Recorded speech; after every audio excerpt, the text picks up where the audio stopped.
بسم الله الرحمن الرحيم.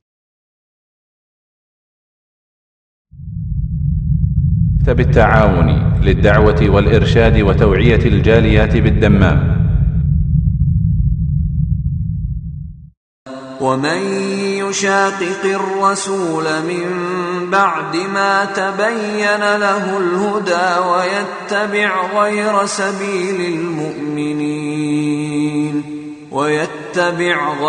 سبيل المؤمنين نوله ما تولى ونصله جهنم وساءت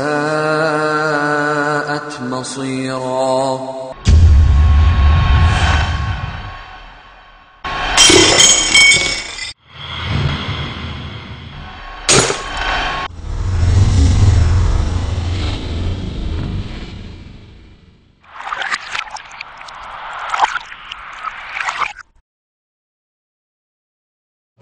السلام عليكم ورحمة الله وبركاته. إن الحمد لله نحمده ونستعينه ونستغفره ونعوذ بالله من شرور أنفسنا ومن سيئات أعمالنا. من يهده الله فلا مضل له ومن يضلله فلا هادي له وأشهد أن لا إله إلا الله وحده لا شريك له وأشهد أن محمدا عبده ورسوله. يا أيها الذين آمنوا اتقوا الله حق تقاته ولا تموتن إلا وأنتم مسلمون. يا أيها الناس اتقوا ربكم الذي خلقكم من نفس واحدة وخلق منها زوجها وبث منهما رجالا كثيرا ونساء واتقوا الله الذي تساءلون به والأرحام إن الله كان عليكم رقيبا. يا أيها الذين آمنوا اتقوا الله وقولوا قولا سديدا يصلح لكم أعمالكم ويغفر لكم ذنوبكم ومن يطع الله ورسوله فقد فاز فوزا عظيما. أما بعد فإن خير الحديث كتاب الله وخير الهدي هدي محمد صلى الله عليه وسلم وشر الأمور محدثاتها وكل محدثة بدعة وكل بدعة ضلالة وكل ضلالة في النار. أعوذ بالله من الشيطان الرجيم. بسم الله الرحمن الرحيم. يا أيها الرسول بلغ ما أنزل إليك من ربك وإن لم تفعل فما بلغت رسالته والله يعصمك من الناس ইন্নাল্লাহা লা ইয়াহদিল কওমাল কাফিরিন। মহান আল্লাহর সমস্ত প্রশংসা যে আল্লাহ পাক রব্বুল আলামিন আমাদেরকে সৃষ্টি করেছেন মানুষ করে, আমাদেরকে দ্বীন ইসলাম কবুল করার তৌফিক দান করেছেন, আমাদেরকে ভালো মন্দের বিচার করার তৌফিক দান করেছেন। সে আল্লাহরই যাবতীয় প্রশংসা। দরুদ ও সালাম নাযিল হোক নবী মুহাম্মদ রাসূলুল্লাহ সাল্লাল্লাহু আলাইহি ওয়াসাল্লামের প্রতি, যিনি সত্যকে সুস্পষ্ট করে দিয়ে গেছেন, বাতিলকে ভুলকে চিহ্নিত করে গিয়েছেন। আল্লাহ পাক যেন যে হক তিনি নাযিল করেছেন রাসূলুল্লাহ সাল্লাল্লাহু আলাইহি ওয়াসাল্লামের প্রতি, মানব জাতির জন্য সেই হক বোঝার, অনুধাবন করার এবং তার অনুসরণ করার তৌফিক দান করেন। বাতিলকে ভুলকে ভুল বুঝার আল্লাহ তৌফিক দান করেন, ভুল মনে করার তৌফিক দান করেন এবং তা আমাদেরকে ছেড়ে দেওয়ার তৌফিক দান করেন। আল্লাহ পাক রব্বুল আলামিন আমাদেরকে জ্ঞান দিয়েছেন, বিবেক বুদ্ধি দিয়েছেন, আল্লাহ পাক এর হিসাব নেবেন। সুতরাং যে কোনো বিষয়ে নিজের জ্ঞান বিবেককে কাজে লাগাইতে হবে এবং জ্ঞান বিবেককে কাজে লাগাবার ক্ষেত্রে নিরপেক্ষ দৃষ্টি রাখতে হবে। নিরপেক্ষ দৃষ্টি মানে আপনাকে কোনো একদিকে ঝুঁকে গেলে হবে না। প্রথমে কোনো একদিকে ঝুঁকে গেলেন, একটা সাইড নিয়ে নিলেন আর তারপরে বলবেন যে আমি হক চাই, সত্য চাই, কোনোদিন সত্য পাবেন না। যারা গাড়ি চালান তারা গিয়ারে দিয়ে গাড়ি স্টার্ট দেন না, তাই না? নিউট্রাল করার পরে গাড়ি স্টার্ট দেন, তাহলে গাড়িটা ঠিকভাবে চলবে। আর যদি গিয়ারে থাকার গাড়ি স্টার্ট দেন, তাহলে যদি সামনের দিকে গিয়ারে থাকে তাহলে সামনে কাউকে ধাক্কা দিবে আর নিজেও ঝাঁকানি খাবেন। আর যদি ব্যাক গিয়ারে থাকলে পিছন দিকে কাউকে মারবে গিয়ে, ঠিক না? তো ওই রকমই মানুষের বিবেকটা ঠিক। মানুষের বিবেককে যদি নিরপেক্ষ করে তাহলে সে সুস্থ মস্তিষ্কে হক সত্য বুঝতে পারবে আর ভুলকে ভুল বুঝতে পারবে। আর যদি নিরপেক্ষ না রাখে, নিজেকে পক্ষ নিয়ে নেয়, মানে গিয়ারে রাখে, যে কোনো একটা গিয়ারে রেখেছে, এদিকের গিয়ারে নয় এদিকের গিয়ারে, মানে নিউট্রালে নাই, তাহলে হক বুঝতে পারবে না। কারণ যেটাতে আছে, যে দিক নিয়েছে, যে পক্ষ নিয়েছে, সেটাকে সে একেবারে সুসাব্যস্ত, তার কাছে ঠিক সেটা। সুতরাং ভুল যে আমার মধ্যে থাকতে পারে, আমার আকীদায় থাকতে পারে, আমার কিতাবে থাকতে পারে, আমি যাদের অনুসরণ করি, যাদেরকে মনে করি যে এরা হক্কানি আলেম, তাদের আকীদা আমলে ভুল থাকতে পারে, তাদের রাস্তা ভুল হইতে পারে, এ কথার কল্পনাতেও যায় না, কারণ আগে পক্ষ নিয়ে নিয়েছে। এই জন্য অধিকাংশ মানুষ যারা দিন করে, মানে দিনের উপর চলে, কিন্তু একটা পক্ষ নিয়ে, তারা হিদায়াত পায় না। মুসলিম উম্মায় এই জন্য যারা পথভ্রষ্ট, তারা দুই রকমের। এক হচ্ছে যারা দিন মোতাবেক চলে না, ফাসিক লোক, তাদের নামাজ ঠিক নেই, তাদের রোজা ঠিক নেই, তাদের যাকাত ঠিক নেই, তাদের হালাল হারামের কোনো পার্থক্য নেই, অন্যায় কাজ করে যাচ্ছে, ফাসিকি পাপের কাজ করছে, এরা এক শ্রেণীর লোক পথভ্রষ্ট, ফাসিক, গোমরা হয়ে রয়েছে, পথহারা হয়ে রয়েছে। আর আরেক শ্রেণীর লোক দিন মোতাবেক চলে, কিন্তু কোন দিন মোতাবেক, যেটাকে সে দিন মনে করে, ভুল দিনের উপর রয়েছে, ভুল বিশ্বাসের উপর রয়েছে, ভুল আমলের উপর রয়েছে, ভুল ধারণার উপর রয়েছে, সে ভুল ধর্মের উপর চলে। ভুল ধর্মে ধার্মিক, ভ্রান্ত ধর্মে ধার্মিক, এদেরকে বলা হয় বিদাতি, মুবতাদিআ, বিদাতি। তো মুসলিম উম্মায় এই দুই শ্রেণীর লোক পথভ্রষ্ট হয়ে রয়েছে, যারা ফাসিক, যাদের আমল ভালো না, অসৎ আমল। আর এক শ্রেণীর লোক, তাদের খেয়াল মোতাবেক তারা তো ইসলাম ধর্ম মোতাবেক চলে, কিন্তু ভুল ধর্মের উপর রয়েছে, অর্থাৎ বিদাতি।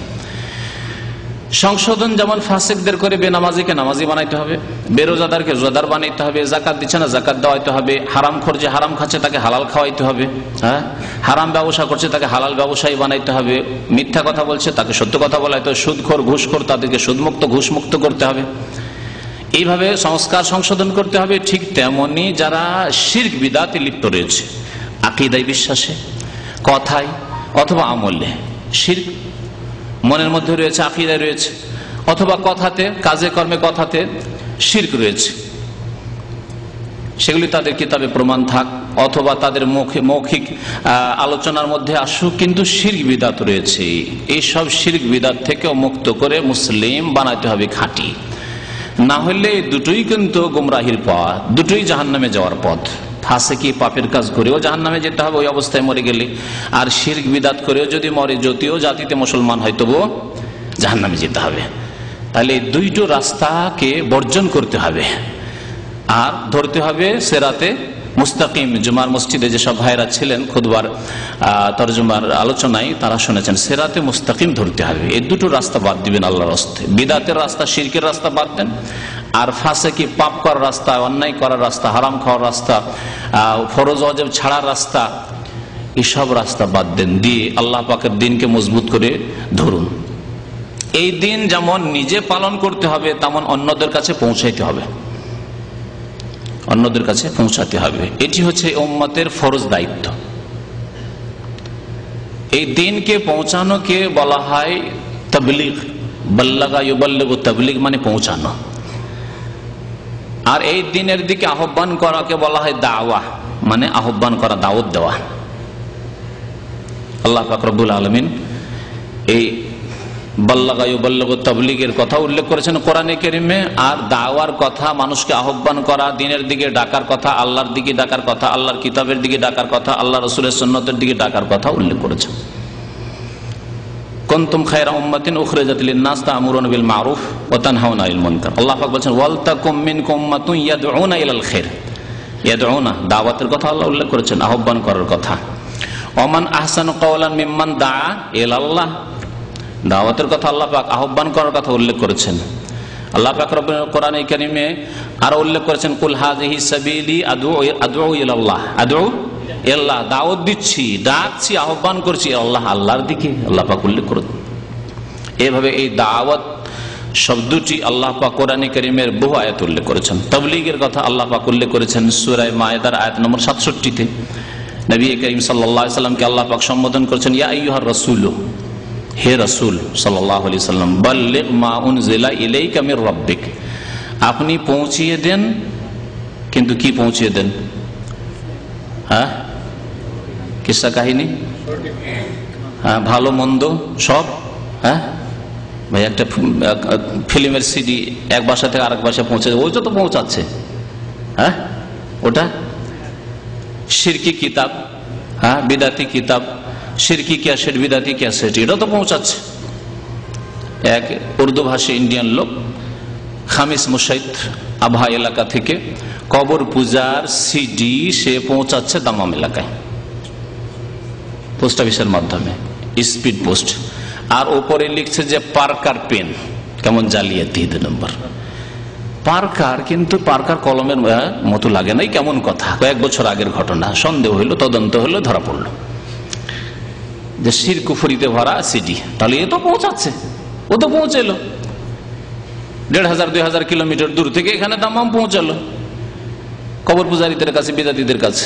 বাল্লিগ, ও তো পৌঁছাইলো, তবলিগ করলো। কিন্তু কোন তবলিগ করলো? হকের না বাতিলের? বাতিলের তবলিগ করলো। আল্লাহ পাক তবলিগ করতে বলেছেন, কিন্তু কিসের তবলিগ? তার সাথেই বাল্লিগ মা উনজিলা ইলাইকা মির রাব্বিক, তুমি তবলিগ করো, পৌঁছিয়ে দাও, মা যা উনজিলা ইলাইক, আপনার উপর নাজিল করা হয়েছে। কোনখান থেকে? মির রাব্বিক, আপনার রবের পক্ষ থেকে, আল্লাহ পাকের তরফ থেকে যা নাজিল করা হয়েছে হে নবী মুহাম্মদ সাল্লাল্লাহু আলাইহি সাল্লাম, আপনার কাছে তার কি করুন? তাবলীগ করুন, তা পৌঁছান। তাহলে তাবলীগ করা বলেন বা দাওয়াত দেওয়াই বলেন, কোরআনের ভাষা সবগুলি, এ হচ্ছে উম্মতের ফরিজা। আল্লাহ পাক দাওয়ার ক্ষেত্রে উম্মতের কথাও বলেছেন। এখানে নবী সাল্লাল্লাহু আলাইহি সাল্লামকে সরাসরি সম্বোধন করা হলেও পরোক্ষভাবে তার উম্মতকেও সম্বোধন করা হয়েছে। কারণ নবী করিম সাল্লাল্লাহু আলাইহি সাল্লামের তিরোধানের পরে আর কোন নবী পৃথিবীতে আসবেন না। সুতরাং এই নবীর কাজ কাকে আদায় করতে হবে?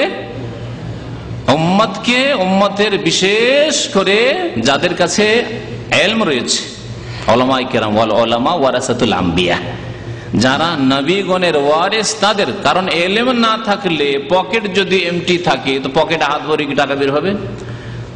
তাহলে জাহেল মূর্খ, যার ইলম নাই, সেই ব্যক্তি কি পৌঁছাবে? তার কাছে তো কিছু নেই। এজন্য পৌঁছাবে কে? যারা আম্বিয়া কেরামের ওয়ারিস, অর্থাৎ উলামা, যাদের কাছে ইলম রয়েছে। কিসের ইলম? কোরআন এবং হাদিসের ইলম। কারণ আল্লাহর কথা পৌঁছাতে হবে যা নাযিল হয়েছে, কোরআনে কারীম নাযিল হয়েছে। আর রাসূলুল্লাহ সাল্লাল্লাহু আলাইহি ওয়াসাল্লাম হাদিস, তাও হচ্ছে ওয়াহি গায়র মাতলু, তাও নাযিল হয়েছে। কারণ বিনা ওয়াহিতে নবী করিম সাল্লাল্লাহু আলাইহি ওয়াসাল্লাম কোনো কথা বলেননি। পৌঁছাতে হবে তাহলে কোরআন এবং হাদিস। এই আয়াত স্পষ্ট করলো তাবলীগ করা ফরজে কিফায়া উম্মতের উপর সাধারণ অবস্থায়। বিশেষ কোন ক্ষেত্রে ফরজে আইন হইতে পারে। এমন জায়গায় আছেন, এমন গ্রামে আছেন যেখানে আপনি এখন বিশিষ্ট ব্যক্তি, আলেম এবং জ্ঞানী, প্রভাবশালী, আপনি যদি হক কথা, সত্য কথা না পৌঁছান, আল্লাহ এবং তার রাসূল সাল্লাল্লাহু আলাইহি ওয়াসাল্লামের কথা, তাহলে এই কথাগুলি পৌঁছিবে না, তাহলে তখন ফরজে আইন হবে। কিন্তু সাধারণ অবস্থায় ইসলামের তাবলীগ করা, ইসলামের দাওয়াত দেওয়া, ইসলামের দিকে আহ্বান করা হচ্ছে ফরজে কিফায়া, অর্থাৎ উম্মতের ফরজ। উম্মতের একটি দল হইতে, ওয়ালতাকুম মিনকুম উম্মাতুন ইয়াদউনা ইলাল খায়র, তোমাদের মধ্য থেকে একটি দল হতে হবে। আল্লাহ বলছেন একটি দল হইতে হবে। ইয়াদউনা ইলাল খায়র, আহ্বান করবে কোন দিকে? কল্যাণের দিকে। কল্যাণ হচ্ছে তাওহীদ, কল্যাণ হচ্ছে সুন্নাত, কল্যাণ হচ্ছে ঈমান, কল্যাণ হচ্ছে নেক আমল। কল্যাণ শিরক নয়, কল্যাণ বিদআত নয়। ভালো করে বুঝে নেন। কিন্তু কল্যাণ হচ্ছে যেগুলি, সেগুলি খুব সংক্ষেপে বললাম। যে কোনো নেক আমল হচ্ছে কল্যাণ। কল্যাণ হচ্ছে আল্লাহর একত্বের কথা। সবচেয়ে বড় কল্যাণ হচ্ছে আল্লাহর একত্ব। তারপরে কল্যাণ হচ্ছে রাসূলুল্লাহ সাল্লাল্লাহু আলাইহি ওয়াসাল্লামের সুন্নাত, আদর্শ। তার আদর্শ পৌঁছাচ্ছেন আপনি, হচ্ছে কল্যাণ। ইয়াদউনা ইলাল খায়র, কল্যাণের দিকে দাওয়াত দিতে হবে, আহ্বান করতে হবে। তো বলছিলাম যে তাবলীগ যে আছে, এই তাবলীগ করা ফরজে কিফায়া, কিন্তু তাবলীগ করতে হবে আল্লাহ পাকের কথার আর রাসূলুল্লাহ সাল্লাল্লাহু আলাইহি ওয়াসাল্লামের কথার। নবী করিম সাল্লাল্লাহু আলাইহি ওয়াসাল্লামের একটি হাদিস শোনাই ভূমিকাতে, বাল্লিগু আন্নি ওয়ালাউ আয়া, তোমরা আমার পক্ষ থেকে পৌঁছে দাও। কার পক্ষ থেকে? আন্নি রাসূলুল্লাহ সাল্লাল্লাহু আলাইহি ওয়াসাল্লামের পক্ষ থেকে। কারণ রাসূলুল্লাহ সাল্লাল্লাহু আলাইহি ওয়াসাল্লামের উপর কোরআন নাযিল হয়েছে, তাহলে রাসূল সাল্লাল্লাহু আলাইহি ওয়াসাল্লামের পক্ষ থেকে পৌঁছালে কোরআনও পৌঁছা চলে আসে, আর রাসূলুল্লাহ সাল্লাল্লাহু আলাইহি ওয়াসাল্লাম যা বলেছেন, যা করেছেন, যার স্বীকৃতি অনুমোদন দিয়েছেন সেগুলি হাদিস, সুতরাং তাও চলে আসে। বাল্লিগু আন্নি, আমার পক্ষ থেকে পৌঁছিয়ে দাও, অন্য কারো পক্ষ থেকে তাহলে পৌঁছালে চলবে না।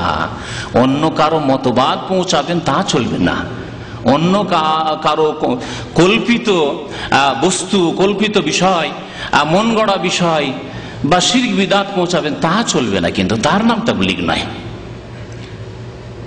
বাল্লিগু আন্নি, আমার পক্ষ থেকে, তাহলে এটি রাসূলুল্লাহ সাল্লাল্লাহু আলাইহি ওয়াসাল্লামের পক্ষ থেকে কিনা নিশ্চিত হইতে হবে, কনফার্ম হওয়া যাকে বলে, ইয়াকিন হইতে হবে যে আমি যেই কথাগুলি বলছি আল্লাহর পক্ষ থেকে অথবা রাসূলুল্লাহ সাল্লাল্লাহু আলাইহি ওয়াসাল্লামের পক্ষ থেকে, কোরআনে কারিমে আছে অথবা রাসূলুল্লাহ সাল্লাল্লাহু আলাইহি ওয়াসাল্লামের হাদিস শরীফে আছে।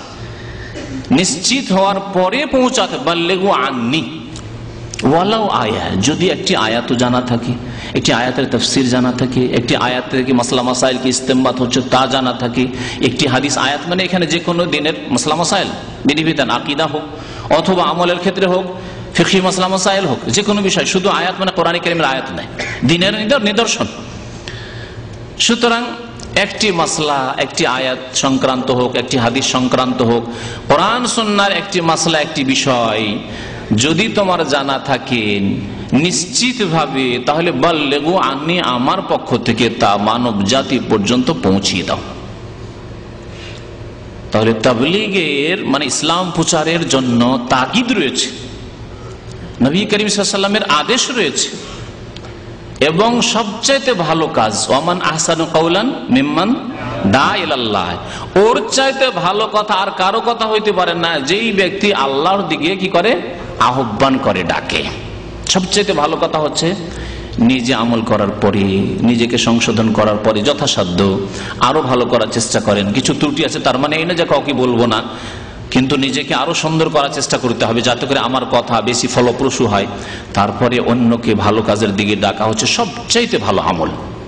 ওমান আহসানু কাওলান মিম্মান দা ইলাল্লাহি ওয়া আমিলা সালিহান ওয়া ক্বালা ইন্নানি মিনাল মুসলিমিন, ভালো আমল করি এবং ইসলাম নিয়ে গৌরব করে যে আলহামদুলিল্লাহ, আল্লাহ শুকরিয়া আদায় করতে হবে যে আমি মুসলিম, এবং আমি যখন মুসলিম তো আমাকে এর প্রচার করতেই হবে। আল্লাহ পাক আমাকে মুসলিম করেছেন, সুতরাং এই ইসলাম, এই শান্তির কথা মানব জাতি পর্যন্ত পৌঁছাতে হবে। তাবলীগ সম্পর্কে আজকে আলোচনা করব, কারণ তাবলীগ সম্পর্কে দীর্ঘদিনের প্রশ্ন যারা এখানে আসেন তাদের পক্ষ থেকে, দূর দূরান্ত থেকে, এমনকি দেশ বিদেশ থেকে বহু প্রশ্ন যে তাবলীগ করব, কোন তাবলীগ, এই কোন তাবলীগ করবেন আর কোন তাবলীগ করবেন না, কোন তাবলীগে কি রয়েছে, এই সম্পর্কে আমাদের প্রতি সপ্তাহে শুক্রবারে ইনশাআল্লাহ তাআলা আলোচনা চলবে ধারাবাহিক, কারণ একদিন দুই দিনে এই আলোচনা শেষ করা যাবে না। তাবলীগের মৌলিক বিষয় বুঝলেন, তাবলীগ করা হচ্ছে ফরজে কিফায়া। আপনাকে তাবলীগ করতে হলে ইলম রাখতে হবে, তারপরে তাবলীগ শুরু করতে হবে। এই তাবলীগ যে সব ভাইরা করেন, অনেকে এইরকম অন্যদের ওপর হয়তো মিথ্যারোপ করেন যে না এরা তাবলীগ করে না, কিন্তু তাবলীগ কিসের করতে হবে এটি বোঝার বিষয় রয়েছে। আপনি তাবলীগ কি বিষয়ের করছেন এটি বোঝার বিষয় রয়েছে। এই সম্পর্কে আলোচনা শুরু করব, এবং শুরু করার আগে আর শুরু করব এই শুরুতে আজকের অনুষ্ঠানে সারা পৃথিবীতে বিশিষ্ট ওলামায়ে কিরাম, যারা আমাদের দেশের পরিভাষায় ওলামায়ে কিরাম নন, কারণ আমাদের দেশের পরিভাষায় কওমি মাদ্রাসা ফারিগ হইলে ওলামায়ে কিরাম, কামেল ফাজেল কামেল পাশ করলে ওলামায়ে কিরাম, ঠিক কিনা? ঠিক আছে, ওলামায়ে কিরাম তারা, কিন্তু আরবদের ভাষায় ওলামা কারা? যাদের বড় লিখনি ক্ষমতা আছে আরবি ভাষায়, আরবি ভাষায় তাদের অগাধ পাণ্ডিত্য রয়েছে, যাদের আকীদা এবং আহকাম ফিকহি মাসলা মাসাইলের ক্ষেত্রে ইস্তেমবাতের ক্ষমতা রয়েছে, তারা ওলামা। এইরকম পৃথিবীতে আমি বলতে পারি যে 10 জনের বেশি ওলামা হতে পারে বেশি, কিন্তু আমি 10 জনের বাইরে যাব না। যেসব ওলামাদের ফতোয়া আমি উল্লেখ করবো আপনাদের সামনে এই তাবলীগ সম্পর্কে আর এই তাবলীগী জামাত সম্পর্কে, বিশেষ করে তাবলীগী জামাত, প্রচলিত তাবলীগ জামাত সম্পর্কে। এই তাবলীগ জামাত সম্পর্কে এমন বিশিষ্ট আলেমদের কথা উল্লেখ করব যারা বর্তমান এই শতাব্দীতে যারা 1 নম্বর থেকে 10-এর মধ্যে আছেন, 10-এর বাইরে যাবেন না সারা পৃথিবীতে, এবং তাদের বহু লিখনী আছে। তারা আমাদের দেশের মতো মুফতি নন, প্রচলিত মুফতি যে কওমি মাদ্রাসা ফারিগ হয়েছে, ফারিগ হওয়ার পরে দেওবন্দ বা হাটহাজারি হওয়ার পরে 2 বছর ইফতা কোর্স পড়ে এসছে, আমি মুফতি সাহেব, আলহাজ অমুক মুফতি সাহেব, হজ করলে তো আলহাজ তার সাথে সাথে না, এরকম মুফতি না। তো আমাদের দেশের গতানুগতিক প্রচলিত মুফতি না, তারা আসলে ফাতোয়ার কিতাব লিখে এবং তাদের কোরআন এবং হাদিসের বহু খিদমত করে তারা প্রমাণ করেছেন যে সত্যি সালাফে সালেহিনের তরিকায় তারা আলেমে দিন। তাদের ফতোয়া থেকে, কারণ তাদের ফতোয়া পৃথিবীতে মানুষের কাছে কোরআন সুন্নাহর পরে গ্রহণযোগ্য, কারণ তাদের ফতোয়াগুলি কোরআন সুন্নাহ অনুকূলে লেখা হয়েছে। তো তাদের ফতোয়া উল্লেখ করব যাতে করে কারো আপত্তি না থাকে। আমি তাদের ফতোয়া বেশ কিছু তাদের ফতোয়ার কিতাব থেকে আমি সংকলন করার চেষ্টা করেছি আপনাদের জন্য, যা বিভিন্ন ফতোয়ার কিতাব থেকে সংকলন করেছি। তার আগে মনে রাখবেন যে এই প্রচলিত তাবলীগী জামাত যেটি হচ্ছে ইলিয়াসি তাবলীগ, যার নাম হচ্ছে ইলিয়াসি তাবলীগ। ইলিয়াসি তাবলীগ কেন বলা হয়? কারণ এই তাবলীগ শুরু করেছেন মাওলানা ইলিয়াস সাহেব, ভারতের প্রখ্যাত দেওবন্দি আলেম ইলিয়াস সাহেব, তিনি শুরু করেছেন এই তাবলীগ। সেজন্য এই তাবলীগের নাম হচ্ছে ইলিয়াসি তাবলীগ। যেমন জামাতে ইসলামী হচ্ছে মওদুদি জামাত, কারণ এই জামাত প্রতিষ্ঠা করেছেন জনাব মওদুদি সাহেব, যে হচ্ছে মওদুদি জামাত।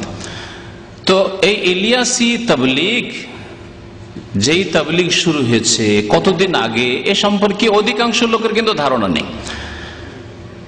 তাদের সারা পৃথিবীতে ব্যাপক বিস্তার দেখে অনেকে ভাবে হয়তো হাজার হাজার বছর বা শত শত বছর থেকে চলে আসছে এই তাবলীগ, তাই না? সুতরাং আপনাদেরকে জিজ্ঞাসা করবো যে আপনাদের কার জানা আছে যে এই তাবলীগের বয়স কতদিন? এই ইলিয়াসি তাবলীগের বয়স কতদিন?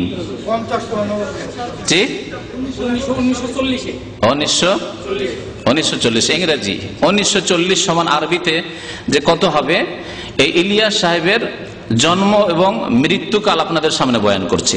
তার জন্ম হয় 1303 হিজরিতে, 1303 হিজরি। এখন চলছে 1430। তাহলে কত হলো? 117 বছর আগে, 27, 3 কমে গেল, ঠিক 127 বছর আগে জনাব ইলিয়াস সাহেবের জন্ম হওয়ার পরে পড়াশোনা করেছেন, আলেম হয়েছেন। তারপরে আলেম হওয়ার পরে যখন পণ্ডিত হয়েছেন তখন জাতি নিয়ে চিন্তা করেছেন কেমন করে জাতির সংস্কার করতে হয় ইত্যাদি ইত্যাদি। তাহলে কমপক্ষে 40-50 বছর তাতে লেগেছে। তার শেষ জামানায় বা মধ্য জামানায় ধরেন তিনি এই তাবলীগী জামাত প্রতিষ্ঠা করেছেন। তাবলীগী জামাতের প্রতিষ্ঠাতা হচ্ছেন মাওলানা ইলিয়াস সাহেব, ভারতের।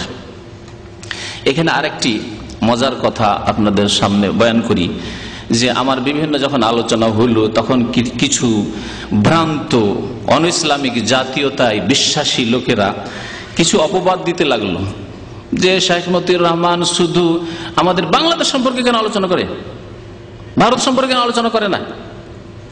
আমার সামনে এরকম কেউ বলেনি, কিন্তু যাদের সামনে বলেছে সেসব ভাইরা এসে অনেকে আমার সামনে উল্লেখ করেছেন যে আলোচনা শুধু বাংলাদেশ। ভ্রান্ত অনইসলামিক জাতীয়তায় বিশ্বাসী। ইসলামের জাতীয়তা হচ্ছে ইসলাম, কোন ভূমির সাথে সম্পর্ক নেই, কোন ভাষার সাথে সম্পর্ক নেই, কোন বর্ণের সাথেও সম্পর্ক নেই। কিন্তু কিছু লোকেরা মানুষকে বিভ্রান্ত করতে চায়, পথভ্রষ্ট করতে চায়। তাদেরকে বলি যে আলোচনাগুলি হয়েছে সবগুলির মূল হচ্ছে ভারত। যে আলোচনাগুলি হয়েছে সবগুলির মূল হচ্ছে ভারত। যদি চিস্তিয়া সাবেরিয়া আলোচনা হয় আর খাজা মঈনুদ্দিন চিস্তি, এরা সব ভারত। তারপরে যদি দেওবন্দি আলোচনা হয় সেটাও ভারতে। বেরেলভি আকীদা আমার আলোচনা হয়েছে সেটাও ভারতে, ঠিক না? আচ্ছা, মওদুদী সাহেব পাকিস্তানে হিজরত করে চলে গেলেও তিনি মওদুদী জামাত মানে জামাত ইসলামী যে প্রতিষ্ঠা করেছেন ভারতের পাঞ্জাবে, এখনো সেই পাঞ্জাবে তাদের যে অফিস ছিল সেই অফিস হচ্ছে পাঠানকোট শহরে এখন ভারতে। তাহলে সবগুলি ভারতীয় আলোচনা। যদি জাতীয়তা, ভ্রান্ত জাতীয়তাকে সামনে রেখেও যদি বলেন তাহলে সবগুলি আলোচনা তো ভারত সম্পর্কে হয়েছে। আর ভালো মন্দ তাওহীদ সুন্নতেরও কাজ হয়েছে ভারত থেকে অনেক কিছু। আর শিরক কুফরি বিদআতের কাজ কাদিয়ানী থেকে শুরু করে বেরেলভি, দেওবন্দি, তাবলীগ আর মওদুদিয়াত সমস্ত আর উৎস হচ্ছে ভারত। আসল উৎস হচ্ছে ভারত। তো ইলিয়াস সাহেব ওই রকমই কোথাকার। এখন তাবলীগ জামাত সম্পর্কে আলোচনা করব। কেউ যদি জনসাধারণ বিভ্রান্ত করতে চায়, আর শুধু বাংলাদেশ আলোচনা, তাবলীগ জামাত বাংলাদেশ না ভারতে। তাবলীগ জামাত প্রথম শুরু হয় মেওয়াত গ্রাম থেকে, দিল্লির পাশে, একেবারে দিল্লি। এখন দিল্লি শহরের কিছু অংশ ওর মধ্যে ঢুকে গেছে। হরিয়ানা একটি প্রদেশ আছে, ভারতের 25টি প্রদেশের মধ্যে একটি হচ্ছে হরিয়ানা প্রদেশ। হরিয়ানার একটি অশিক্ষিত গ্রাম মেওয়াত। এই মেওয়াত গ্রাম থেকে প্রথম এই তবলিগি চিল্লা শুরু হয়, শুনে রাখেন। তো ইলিয়াস সাহেবের জন্ম 1303 হিজরি এবং ইন্তেকাল হচ্ছে 1363 হিজরি। 1363 হিজরি।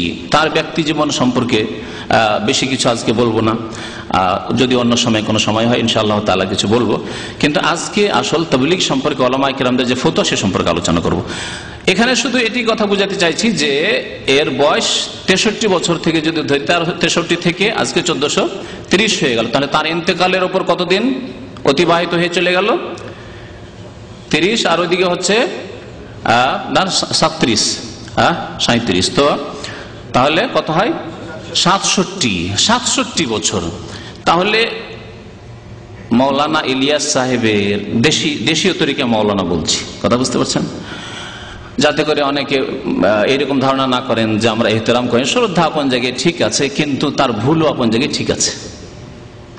শ্রদ্ধা আপন জায়গায় ঠিক আছে ভাষাগত, কিন্তু আকীদা আমলের যদি ভুল ত্রুটি থাকে, বিশেষ করে আকীদার ভুল তামার্জনা করা যায় না। কারণ আকীদা মানে বিশ্বাস, অন্তরের বিশ্বাস যদি ভ্রান্ত থাকে তাহলে আমল কবুল হবে না, আমল করে কাজ হবে না। সেগুলি ভুল মানুষকে জানিয়ে দিতে হবে, এটি ফরজ, এটিও তাবলীগ। বরং এই তাবলীগ বেশি গুরুত্বপূর্ণ যে তাওহীদকে যাতে করে নষ্ট না করা হয় শিরক দিয়ে আর বিদআত দিয়ে, সুন্নতকে যাতে করে নষ্ট না করা হয় বিদআত দিয়ে। তো জনাব ইলিয়াস সাহেবের ইন্তেকাল 67 বছর আগে। আর 10 বছর লাগিয়ে নিলাম তাবলীগ জামাতের উপর, বা 20 বছর যদি লাগিয়ে নেওয়া হয় তাহলে কত হচ্ছে? 80 বছর মোটামুটি ধরেন। 80 বছরের বেশি বয়স না, 70 থেকে 80 বছর বয়স হচ্ছে তাবলীগ জামাতের, মানে 100 বছর পার হয়নি। এই তাবলীগ জামাত শুরু হয়েছে ভারতে, আর তারপরে ভারত থেকে পাকিস্তান, বাংলাদেশ, পাকিস্তানের রায়ওয়ান্ড হচ্ছে তাদের মার্কাজ, প্রধান কেন্দ্র, আর পাকিস্তানে হচ্ছে, বাংলাদেশে হচ্ছে কাকরাইল মসজিদ, আর ইজতেমার জায়গা হচ্ছে টঙ্গী, যাকে অনেকে টঙ্গী শরীফ বলে। আর অনেকেই শুধু মুখে নয়, বরং প্রচার মাধ্যম, বাংলাদেশের প্রচার মাধ্যম এসে তাদের বক্তব্য, যারা ওই খেদমত করছে ইজতেমার প্রস্তুতির জন্য, তাদেরকে সে জিজ্ঞাসা করছে যে আপনাদের নাকি ধারণা, গত বছরের কথা, যে আপনারা এখানে যদি আসেন আর এখানে হাজিরা দিলে হজের সওয়াব পাওয়া যায়। তো সেই গরিব খাদেম লোকেরা, জাহিল মূর্খরা বলছে যে আমরা গরিব দেশের মানুষ, গরিব দেশে বাস করি, আর হজে তো যেতে পারি না, অনেক টাকা লাগে, সেজন্য মনে করি যে এই মোবারক জায়গার যদি খেদমত করি, মোবারক ইজতেমার খেদমত করি, আরাফায় পৌঁছিতে পারি না, তাহলে আল্লাহ আমাদেরকে হজের সওয়াব দেবেন। তো এইরকম ভ্রান্ত আকীদা নিয়ে সেসব জায়গায় যায়। যাই হোক, এগুলো মৌখিক কথা, কাগজে কলমে কিতাবের কথা এখন আসি। যে তাবলীগ জামাত ইলিয়াসি তাবলীগ সম্পর্কে সারা পৃথিবীর বিশিষ্ট উলামায়ে কেরাম গণের ফতোয়া কি, বিশিষ্ট উলামায়ে কেরাম 1 নম্বর, 2 নম্বর, 3 নম্বর, 4 নম্বর করে আমি কয়েকজনের কথা আপনাদের বলিনি, কারণ অনেকের এই সম্পর্কে কিন্তু ধারণা নেই। সারা পৃথিবীতে এই 80 বছর যে হয়ে গেল তাবলীগ জামাতের, এই 80 বছরের মধ্যে যেসব বিশিষ্ট কোরআন সুন্নাহর উলামায়ে কেরাম তাওহীদ সুন্নাতের উলামায়ে কেরাম, তাদের 1 নম্বর হচ্ছেন আল্লামা সামাহাতুশ শেখ ইমাম আব্দুল আজিজ বিন আব্দুল্লাহ ইবনে বাজ রহমতুল্লাহি আলাইহি, সৌদি আরবের বিগত প্রধান মুফতি এবং ইদারাতুল বহুস আল ইলমিয়া ওয়াল ইফতা ওয়াদ দাওয়া ওয়াল ইরশাদ যখন ছিল, বা দারুল ইফতা, তখন তার প্রধান তিনি ছিলেন, প্রধান তিনি চেয়ারম্যান ছিলেন। তো যাই হোক, 1 নম্বরে। 2 নম্বরে সারা পৃথিবীর বিশিষ্ট আলেম হচ্ছেন মুহাদ্দিস, বর্তমান যুগের অদ্বিতীয় মুহাদ্দিস আল্লামা ইমাম মুহাম্মদ নাসিরউদ্দিন আল আলবানী, 2 নম্বর।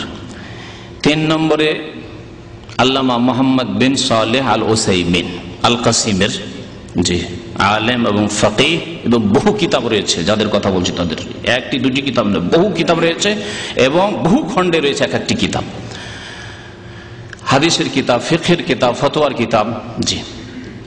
4 নম্বরে আল্লামা সালেহ আল ফৌজান হাফেজাহুল্লাহ, তিনি এখনো বেঁচে আছেন।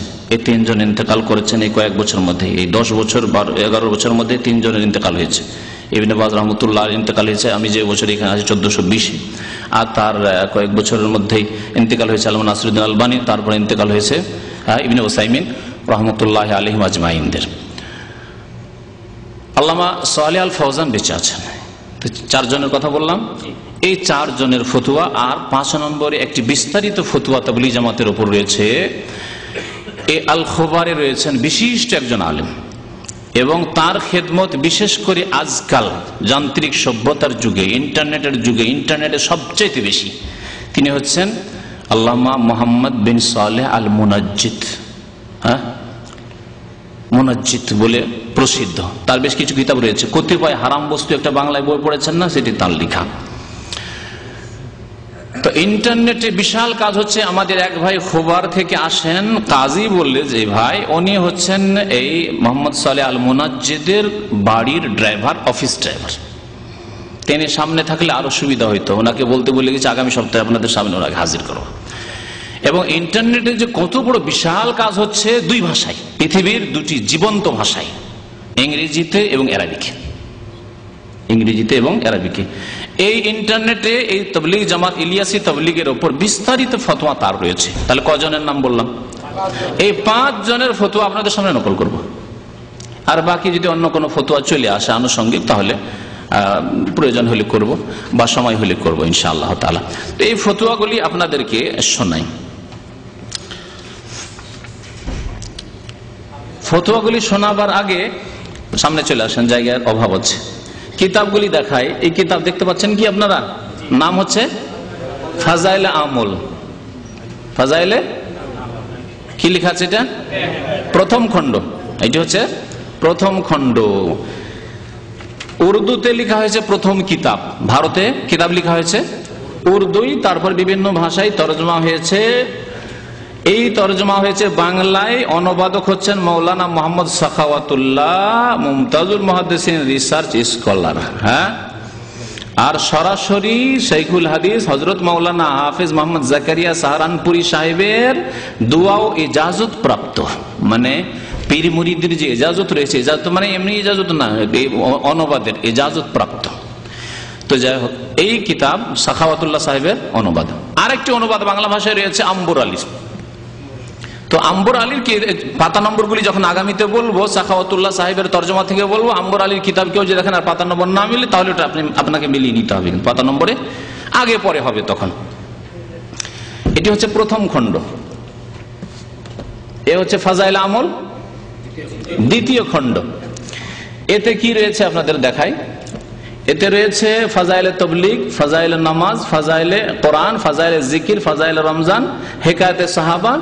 এটা হলো 1, 2, 3, 4, 5, 6। তারপরে পাস্তিকা ওয়াহিদ ইলাজ, মানে মুসলিমদের অধপতনের তিনি চিকিৎসা বাতলিয়েছেন তার খেয়াল খুশি মোতাবেক। তো এই হচ্ছে ফাজাইল আমার 1ম খণ্ড। 2য় খণ্ড, এতে রয়েছে ফাজাইলে সাদাকাত, ফাজাইলে দরুদ শরীফ, ফাজাইলে হজ আর জাযাউল আমল। তবলিগি কুতুবখানা, চকবাজার, ঢাকা। তবলিগি ফাজাইল আমলে 2টি ফাজাইল, একটি হচ্ছে ফাজাইলে দুরুদ, একটি হচ্ছে ফাজাইলে দরুদ, আরেকটি হচ্ছে ফাজাইল হজ। আমার কাছে অফিসে আছে, নিয়ে আসিনি, আগামী সপ্তাহগুলি দেখাবো। এই কিতাবগুলিতে সবচাইতে বেশি শিরক আছে আর বিদাত আছে।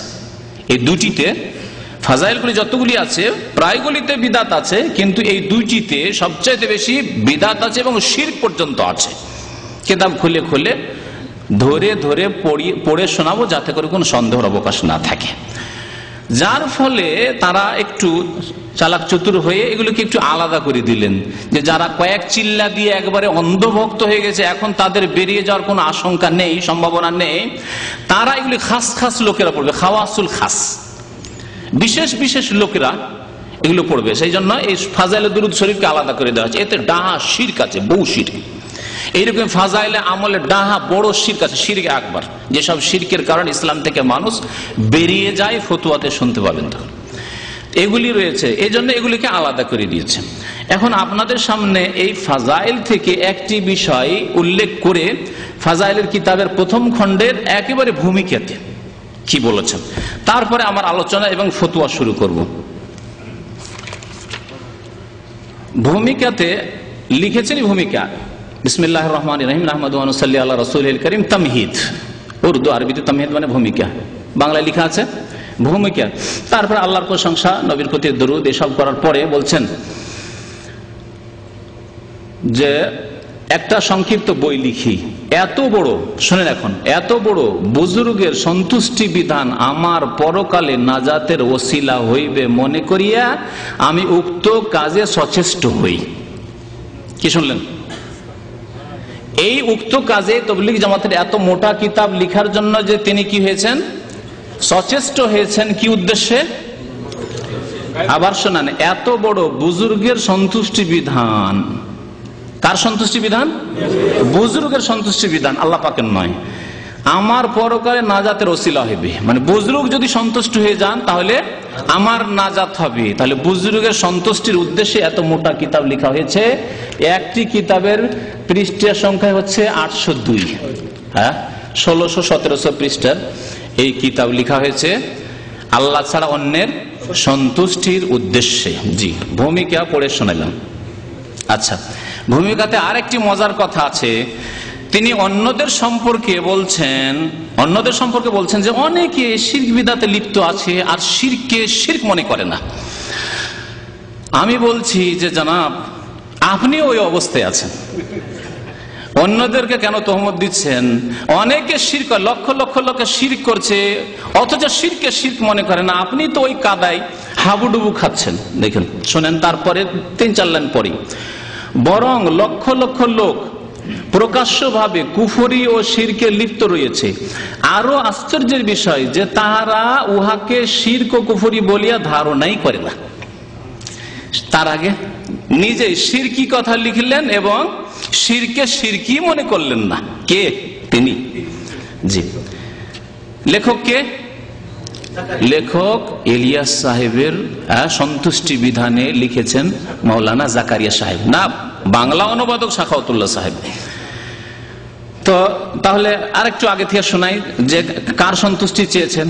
বলছেন যে আল্লাহ তাআলার তারিফ ও প্রশংসা এবং নবী করিম সাল্লাল্লাহু আলাইহি ওয়াসাল্লামের উপর দুরূদ শরীফ পড়ার পর ওলামায়ে কিরাম ও সুফিকুল শিরোমণি, ওলামায়ে কিরাম এবং সুফিকুল শিরোমণি, তাহলে বোঝা গেল ইলিয়াস সাহেব কি ছিলেন? সুফি ছিলেন।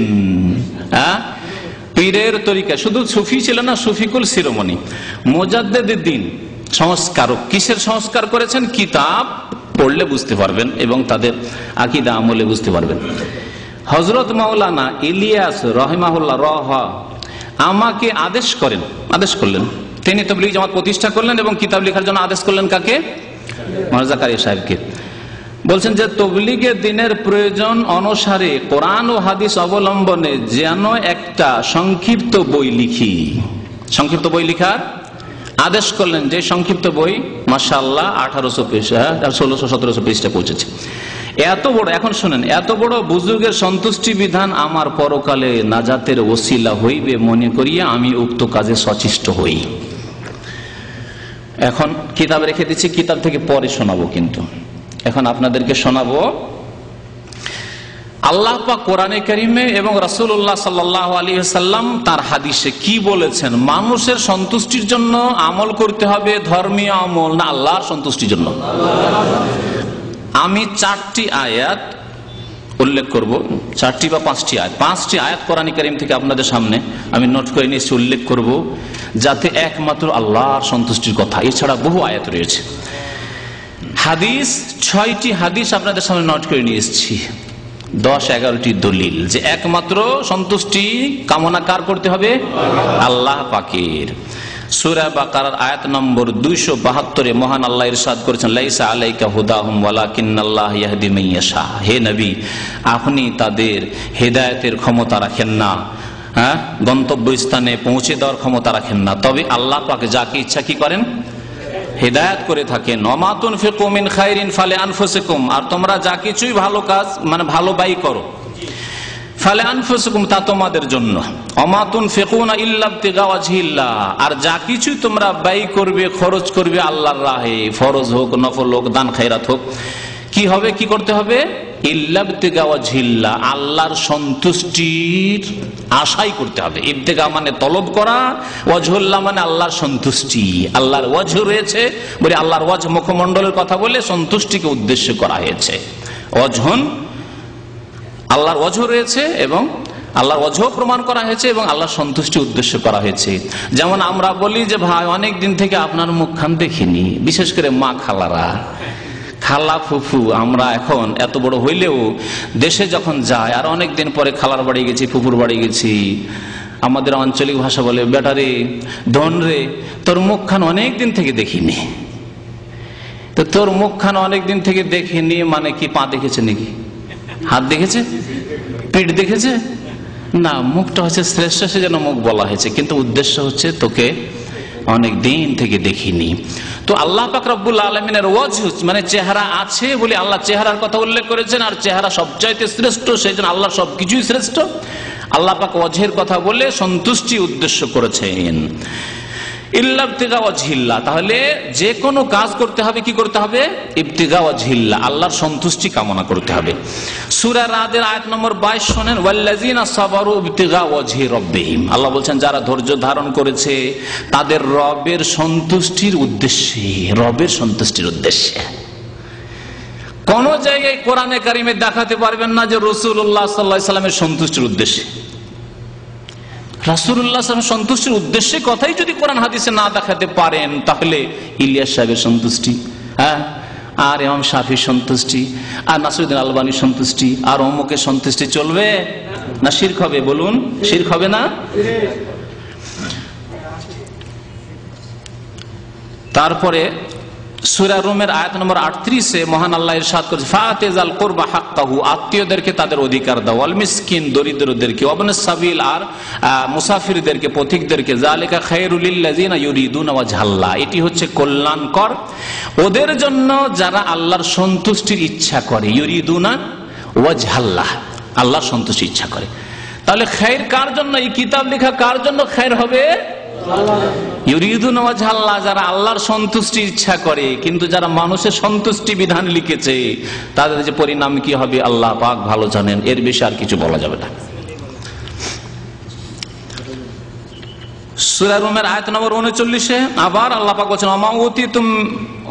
ওমা আতাইতুম মিন রিবান লিয়ারবু ফি আমওয়ালিন নাস ফালা ইয়ারবু ইনদাল্লাহ, তোমরা যদি কাউকে সুদ দাও, সুদের নাও দাও, তাহলে মানুষের ধন সম্পদ বাড়ে না, বরং তা ধ্বংস হয়ে যায়। ওমা আতাইতুম মিন যাকাতিন, আর যদি যাকাত দান করো, তুরিদুনা ওয়াজহাল্লাহ, এবং যাকাত দিয়ে কি উদ্দেশ্য করবে? আল্লাহর সন্তুষ্টির উদ্দেশ্য করবে। তাহলে যাকাতও দেবে আল্লাহর সন্তুষ্টির জন্য। আল্লাহ পাক রব্বুল আলামিন সূরা লাইল, আমপারার সূরা লাইলের 17 থেকে 21 নম্বর আয়াতে বলেছেন, ওয়াসায়ুজান্নাবুহাল আতকা আল্লাযী ইউতি মালাহু ইয়াতাযাক্কা ওমা লিআহাদিন ইনদাহু মিন নি'মাতিন তুজজা ইল্লা ইবতিগা ওয়াজহি রাব্বিহিল আ'লা ওয়ালা সাওফা ইয়ারদা।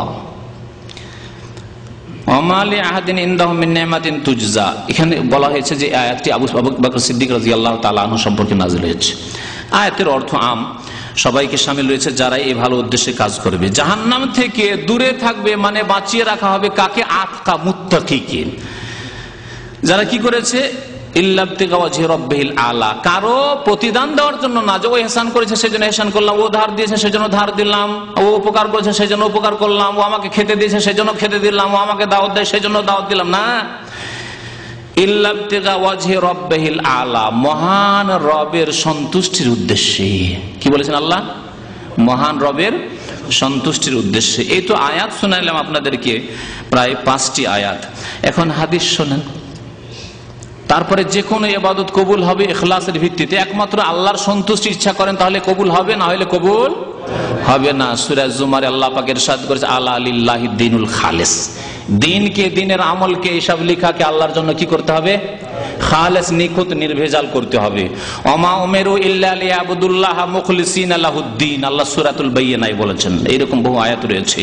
তাদেরকে একমাত্র আদেশ করা হয়েছে আল্লাহ পাকে ইবাদত বন্দেগী করবে, যে কোনো নেকির কাজ করবে। কিসের জন্য? মুখলিসিনা লাহুদ্দিন, আল্লাহর জন্য, দিনকে খালিস, নির্ভেজাল করে, একমাত্র আল্লাহর জন্য। নবী করিম সাল্লাল্লাহু আলাইহি ওয়াসাল্লামের মশহুর হাদিস, ইন্নামাল আমালু বিন্নিয়াহ, সমস্ত আমল কিসের উপর নির্ভর করে? নিয়তের উপর নির্ভর করে। নবী করিম সাল্লাল্লাহু আলাইহি ওয়াসাল্লাম সাদ বিন আবি ওয়াক্কাস রাদিয়াল্লাহু তাআলা আনহুর মেয়ে ছিল, ছেলে ছিল না, আর অসুস্থ হয়ে, খুব অসুস্থ হয়ে পড়েছিলেন, একেবারে শেষ অবস্থা। তখন বললেন যে ইয়া রাসূলুল্লাহ, আমি ওসিয়ত করতে চাই, মানে দান খেরাত করে দেবে। এত ধন দৌলত রেখে কি করবো? অনেক টাকা পয়সা তার ছিল, জমি জায়গা ছিল, রেখে কি করবো? নবী সাল্লাল্লাহু আলাইহি ওয়াসাল্লাম বলেন, না, 3 ভাগের 1 ভাগের বেশি না, বাকি মেয়েদের দিতে হবে। তাহলে কেউ যদি ওসিয়ত করতে চায়, তারপরে বলছেন নবী করিম সাল্লাল্লাহু আলাইহি ওয়াসাল্লাম বলছেন, ইন্নাকা লান তুখলিফা ফাতামাল আমালান তাবতাগি বিহি ওয়াজহাল্লাহ, তুমি যদি এরপরে বেঁচে থাকো এবং কোনো ভালো আমল করো, তাবতাগি বিহি ওয়াজহাল্লাহ, যার দ্বারা কি উদ্দেশ্য করবে? আল্লাহর সন্তুষ্টির উদ্দেশ্য করবে। তাহলে যে কোনো আমল করলে আল্লাহর সন্তুষ্টির উদ্দেশ্য করতে হবে। কোরআন এবং হাদিস এই শেখানো হয়েছে। নবী করিম সাল্লাল্লাহু আলাইহি সাল্লামের বুখারী মুসলিম শরীফের হাদিস। আরেকটি বুখারী মুসলিম শরীফের হাদিস রয়েছে, ফাইনাল্লাহ কাদ হারামা আলান নার মান ক্বালা লা ইলাহা ইল্লাল্লাহ ইয়াবতাগি বিযালিকা ওয়াজহাল্লাহ, আল্লাহ পাক জাহান্নামের উপর ওই ব্যক্তিকে হারাম করেছেন যেই ব্যক্তি লা ইলাহা ইল্লাল্লাহ বলবে, শুধু বলবে মন্ত্রের মতো না। কি বলছেন? ইয়াবতাগি বিযালিকা ওয়াজহাল্লাহ, এই লা ইলাহা ইল্লাল্লাহর মাধ্যমে সে আল্লাহর সন্তুষ্টি কামনা করে। যেই ব্যক্তি লা ইলাহা ইল্লাল্লাহ, আল্লাহ তোমার ছাড়া আমার কোনো মাবুদ নেই, এ কথা বলে আল্লাহ সন্তুষ্টি চায়, সে 1 ওয়াক্ত নামাজ ছাড়তে পারে না। আল্লাহ তোমার ছাড়া আমার কোনো মাবুদ নেই মানে তোমারই ইবাদত করি, আর কারো করি না, তাহলে ইবাদত করবে। আর সর্বপ্রথম ইবাদত হচ্ছে কালিমার পরে হচ্ছে নামাজ। সুতরাং বেনামাজির জন্য কলেমা নয়, কলেমা হচ্ছে নামাজির জন্য। ইয়াবতাগি বিযালিকা ওয়াজহাল্লাহ, এই কলেমা পড়ে কি করবে? আল্লাহর সন্তুষ্টিকে উদ্দেশ্য করবে। সুতরাং আল্লাহর সন্তুষ্টির জন্য এই কিতাব লেখা উচিত ছিল। ভূমিকাতেই শুরুতে 3 লাইন 4 লাইন পরে বিসমিল্লাহ গলদ হয়ে গেছে, শিরকি গলদ, বড় শিরক হয়ে গেছে। আরো শুনুন, খাব্বাব বিন আরাত রাদিয়াল্লাহু তাআলা আনহু, খুব জুলুম অত্যাচার তার উপর মক্কার মুশরিক কাফের আবু জাহাল, আবু লাহাবেরা করেছিল। তিনি বলছেন যে হিজরত করলাম, হাজারনা মা রাসূলিল্লাহ সাল্লাল্লাহু আলাইহি সাল্লাম নালতামিসু ওয়াজহাল্লাহ, আমরা রাসূলুল্লাহ সাল্লাল্লাহু আলাইহি সাল্লামের সাথে হিজরত করেছিলাম মক্কা থেকে মদিনায়। কি উদ্দেশ্যে? নবীর সন্তুষ্টির জন্য। সুবহানাল্লাহ, এখানে নবী সাল্লাল্লাহু আলাইহি সাল্লামের সাথে হিজরত করছেন। বলতে তো পারতেন যে নবী সাল্লাল্লাহু আলাইহি সাল্লামকে খুশি করার জন্য হিজরত করেছিলাম, আনসারীদেরকে খুশি করার জন্য হিজরত করেছিলাম না। কি বলছেন? নালতামিসু ওয়াজহাল্লাহি তাআলা, আমরা আল্লাহ পাকের সন্তুষ্টির উদ্দেশ্যে হিজরত করেছিলাম। হিজরত ইবাদত, আল্লাহর সন্তুষ্টির জন্য করেছিলাম। এই জন্য পশ্চিমা দেশে কেউ হিজরত করছে, যদি পেটের জন্য করে, চাকরির জন্য করে, তাহলে তাই পাবে। আর যদি ইসলামের দাওয়াত দেওয়ার জন্য যায়, যে আমি ইসলাম প্রচারের জন্য যাচ্ছি, তাহলে তা পাবে ইনশাআল্লাহ তাআলা। ইন্নামাল আমালু বিন্নিয়াত। নবী করিম সাল্লাল্লাহু আলাইহি ওয়াসাল্লামের এই হাদিসও রয়েছে, মুত্তাফাকুন আলাইহি, বুখারী মুসলিমের হাদিস, সবগুলি বুখারী মুসলিম শরীফের হাদিস। আর একটি হাদিস শোনায় আপনাদেরকে, হাদিসটি আবু দাউদে রয়েছে এবং তার সনদ সহিহ। রাসূলুল্লাহ সাল্লাল্লাহু আলাইহি ওয়াসাল্লাম ইরশাদ করেছেন, মান তাআল্লামা ইলমান মিম্মা ইউবতাগা বিহি ওয়াজহুল্লাহ, কেউ যদি এমন ইলম শিখে, মানে দ্বীনের ইলম শিখে, যেই ইলম দ্বারা কি করা হয়? ইউবতাগা বিহি ওয়াজহুল্লাহ, আল্লাহর সন্তুষ্টিকে উদ্দেশ্য করা হয়। তাহলে দ্বীনের ইলম শিখবেন মাদ্রাসায় বা ইসলামী সেন্টারে, এসে উদ্দেশ্য কি থাকবে? আল্লাহর সন্তুষ্টি থাকবে। দ্বীনের ইলম লিখবেন, প্রচার করবেন, কি উদ্দেশ্য থাকবে? আল্লাহর সন্তুষ্টি থাকবে। জি, আল্লাহর সন্তুষ্টির উদ্দেশ্য থাকবে। কিন্তু যদি কেউ আল্লাহ সন্তুষ্টির উদ্দেশ্য না করে অন্য কোন উদ্দেশ্য করে, লা ইয়াতাআল্লামুহু ইল্লা লিয়ুসিবা বিহি আরাদাম মিনাদ দুনিয়া, কিন্তু সে ইলম শিখেছে দুনিয়ার উদ্দেশ্যে অথবা ইলিয়াস সাহেবকে খুশি করার জন্য, এটা ওর মধ্যে শামিল। যদি দুনিয়ার উদ্দেশ্যে কেউ যদি কামেল পাশ করে অথবা কওমি মাদ্রাসা পাশ করে, আর যদি মনে করে আমি ভালো একটা চাকরির জন্য পড়াশোনা করেছি, তাহলে তার শাস্তির কথা বলা হয়েছে। এতেই যদি এই শাস্তি হয়, তাহলে যে আল্লাহ ছাড়া অন্যের উদ্দেশ্যে কিতাব লিখেছে তার কি হবে? তার কি হবে বলুন তো দেখি। শোনেন, যে ব্যক্তি দুনিয়ার গরজে ইলম শিখলো, কোরআন হাদিস পড়লো কিন্তু দুনিয়ার গরজে, কোরআন হাদিস শিখবো, ভালো এক বক্তা হব, আর এক এক বক্তব্যে 5,000 টাকা করে নেবো, না হলে যাব না। 5,000 যদি 1,000 কম করে দেন না, গরিব গ্রাম হইলো না, আমি যাব না। দুনিয়ার গরজ এক কথা, যে কোনো দুনিয়ার গরজ থাকে না কেন, দিন শিখে লাম ইয়াজিদ আরাফাল জান্নাতি ইয়াউমাল কিয়ামাহ, কিয়ামতের দিনে জান্নাতের সুগন্ধি পাবে না। আরাফ মানে রিহ, ইয়ানি রিহা, জান্নাতের সুগন্ধি পাবে না। তাহলে আল্লাহ ছাড়া অন্যের সন্তুষ্টির জন্য যদি কোনো কাজ করা হয়, তাহলে জান্নাতের সুগন্ধি পাওয়া যাবে না। নবী করিম সাল্লাল্লাহু আলাইহি ওয়াসাল্লাম বলেছেন, আবু দাউদের হাদিস, মসজিদ বানালেন কিন্তু মাদ্রাসা বানালেন, আর আপনার উদ্দেশ্য থাকলো কি?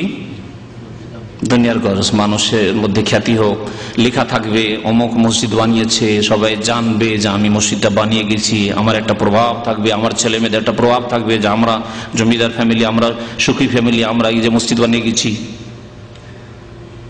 তাহলে কিছু পাবে না, লাম ইয়াজিদ আরাফাল জান্নাহ। কিন্তু যদি আল্লাহ সন্তুষ্টির জন্য মসজিদ বানায়, দেখেন হাদিস শোনেন, এই হাদিস দিয়ে শেষ করছি এই বিষয়টি, বুখারী শরীফের হাদিস। রাসূলুল্লাহ সাল্লাল্লাহু আলাইহি ওয়াসাল্লাম ইরশাদ করেছেন, মান বানা মসজিদান লিল্লাহ, যেই ব্যক্তি আল্লাহর সন্তুষ্টির জন্য মসজিদ বানাবে। বুখারী বলছেন যে আমি মনে করি যে নবী সাল্লাল্লাহু আলাইহি ওয়াসাল্লাম বলেছেন, বা আমার ওস্তাদ বলেছেন, ইয়াবতাগি বিহি ওয়াজহাল্লাহ, মসজিদ বানাবে কি উদ্দেশ্যে? আল্লাহর সন্তুষ্টি হাসিলের জন্য। আল্লাহর সন্তুষ্টি, মসজিদ বানাইতে হবে আল্লাহর সন্তুষ্টির জন্য, ইলম শিখতে হবে আল্লাহর সন্তুষ্টির জন্য। যতগুলি দান খায়রাতের কথা আসলো, হিজরত, সবগুলি আল্লাহর সন্তুষ্টির জন্য। আর কিতাব লিখবেন ইলিয়াস সাহেবের সন্তুষ্টির জন্য। বানাল্লাহু লাহু মিসলাহু ফিল জান্নাহ, তাহলে আল্লাহ সন্তুষ্টির জন্য কেউ যদি মসজিদ বানায়, আল্লাহ পাক তার অনুরূপ, মানে ওই মসজিদের অনুরূপ আল্লাহর কাছে আর উত্তম নিয়ামত রয়েছে, ওই রকমই মানে আল্লাহ পাক স্পেশাল ঘর বানিয়ে দেবেন তার জন্য জান্নাতে মসজিদের বিনিময়ে।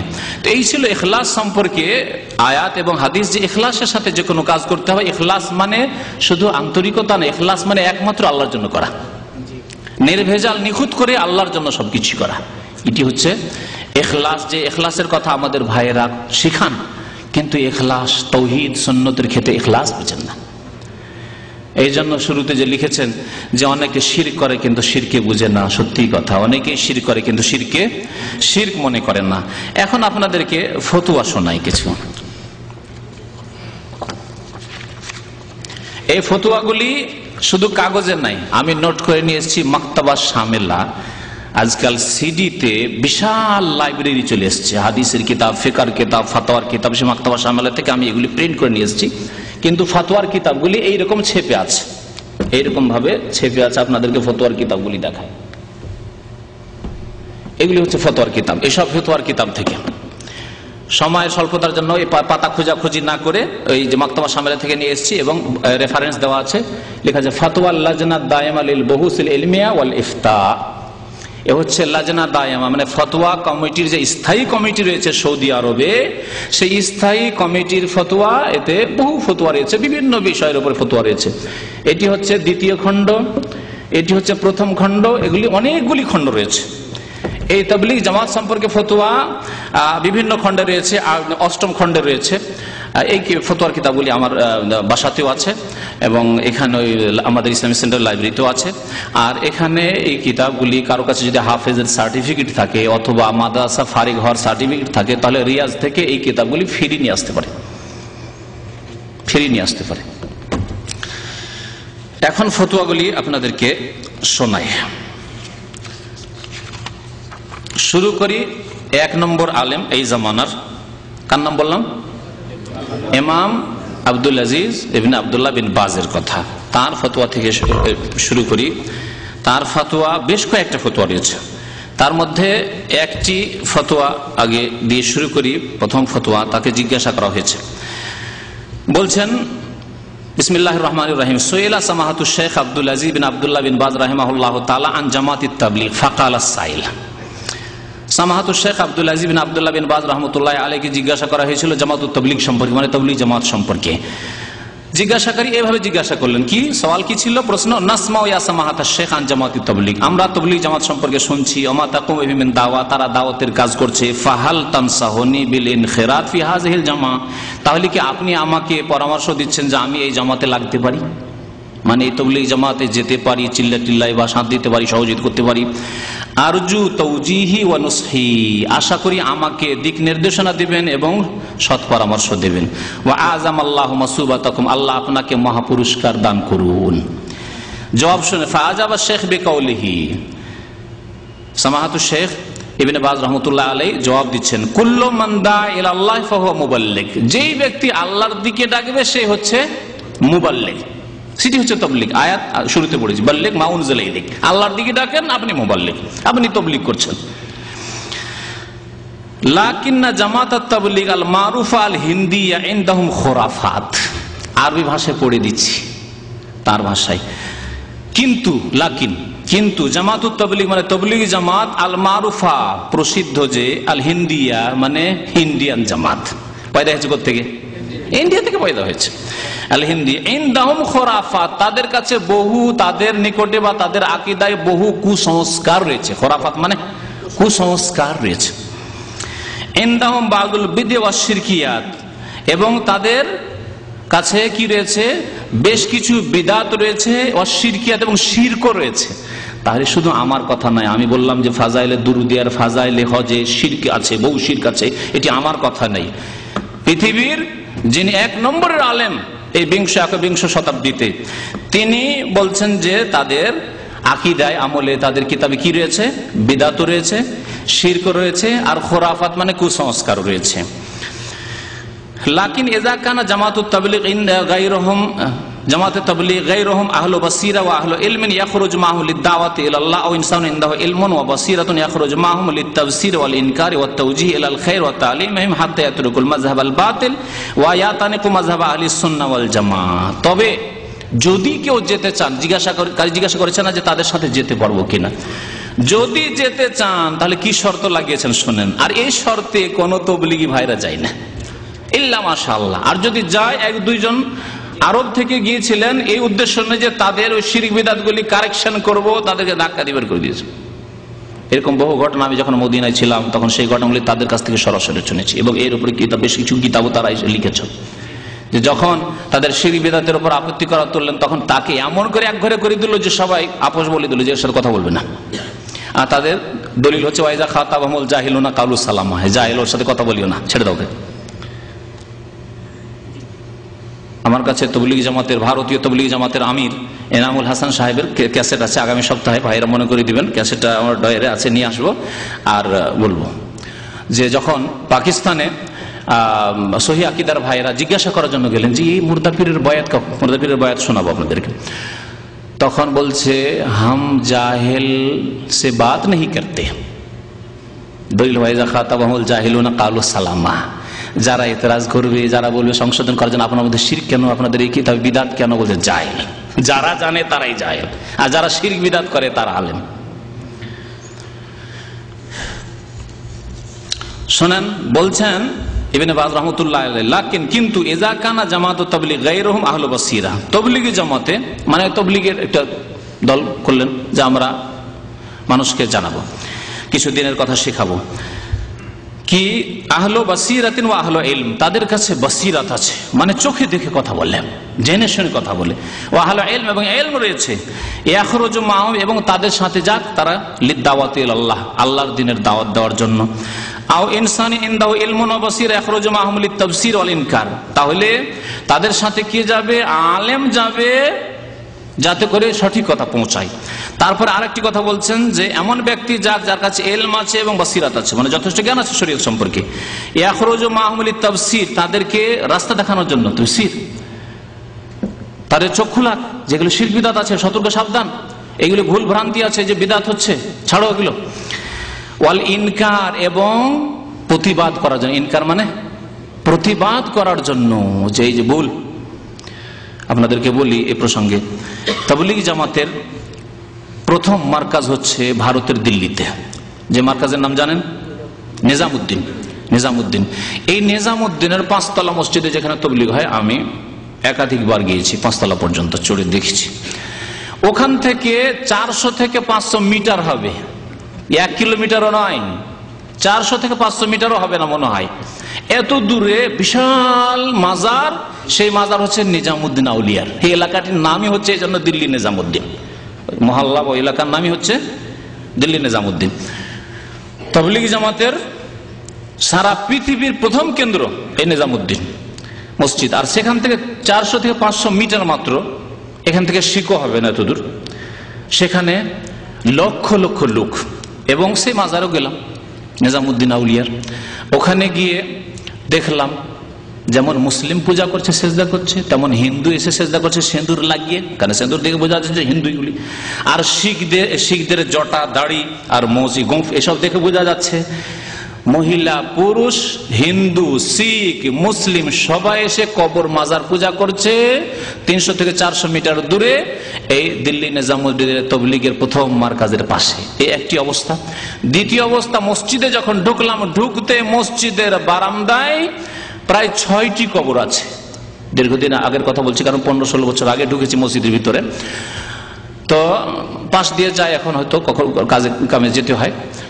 তো ওখানে 6টি কবর আছে, আর তাদের এই বড় হুজুরদের, এই জামাতের আমির ওমারাদের। তো 6টি যেখানে বারান্দার মধ্যে কবর, মসজিদে কবর জায়েজ না হারাম? নবী করিম সাল্লাল্লাহু আলাইহি ওয়াসাল্লাম কি বলেছেন? এর আগে কিন্তু কবর মাজার পূজা সম্পর্কে 2-3 সপ্তাহ আগে আলোচনা করেছি, তাতে হাদিসগুলি সব উল্লেখ করেছি।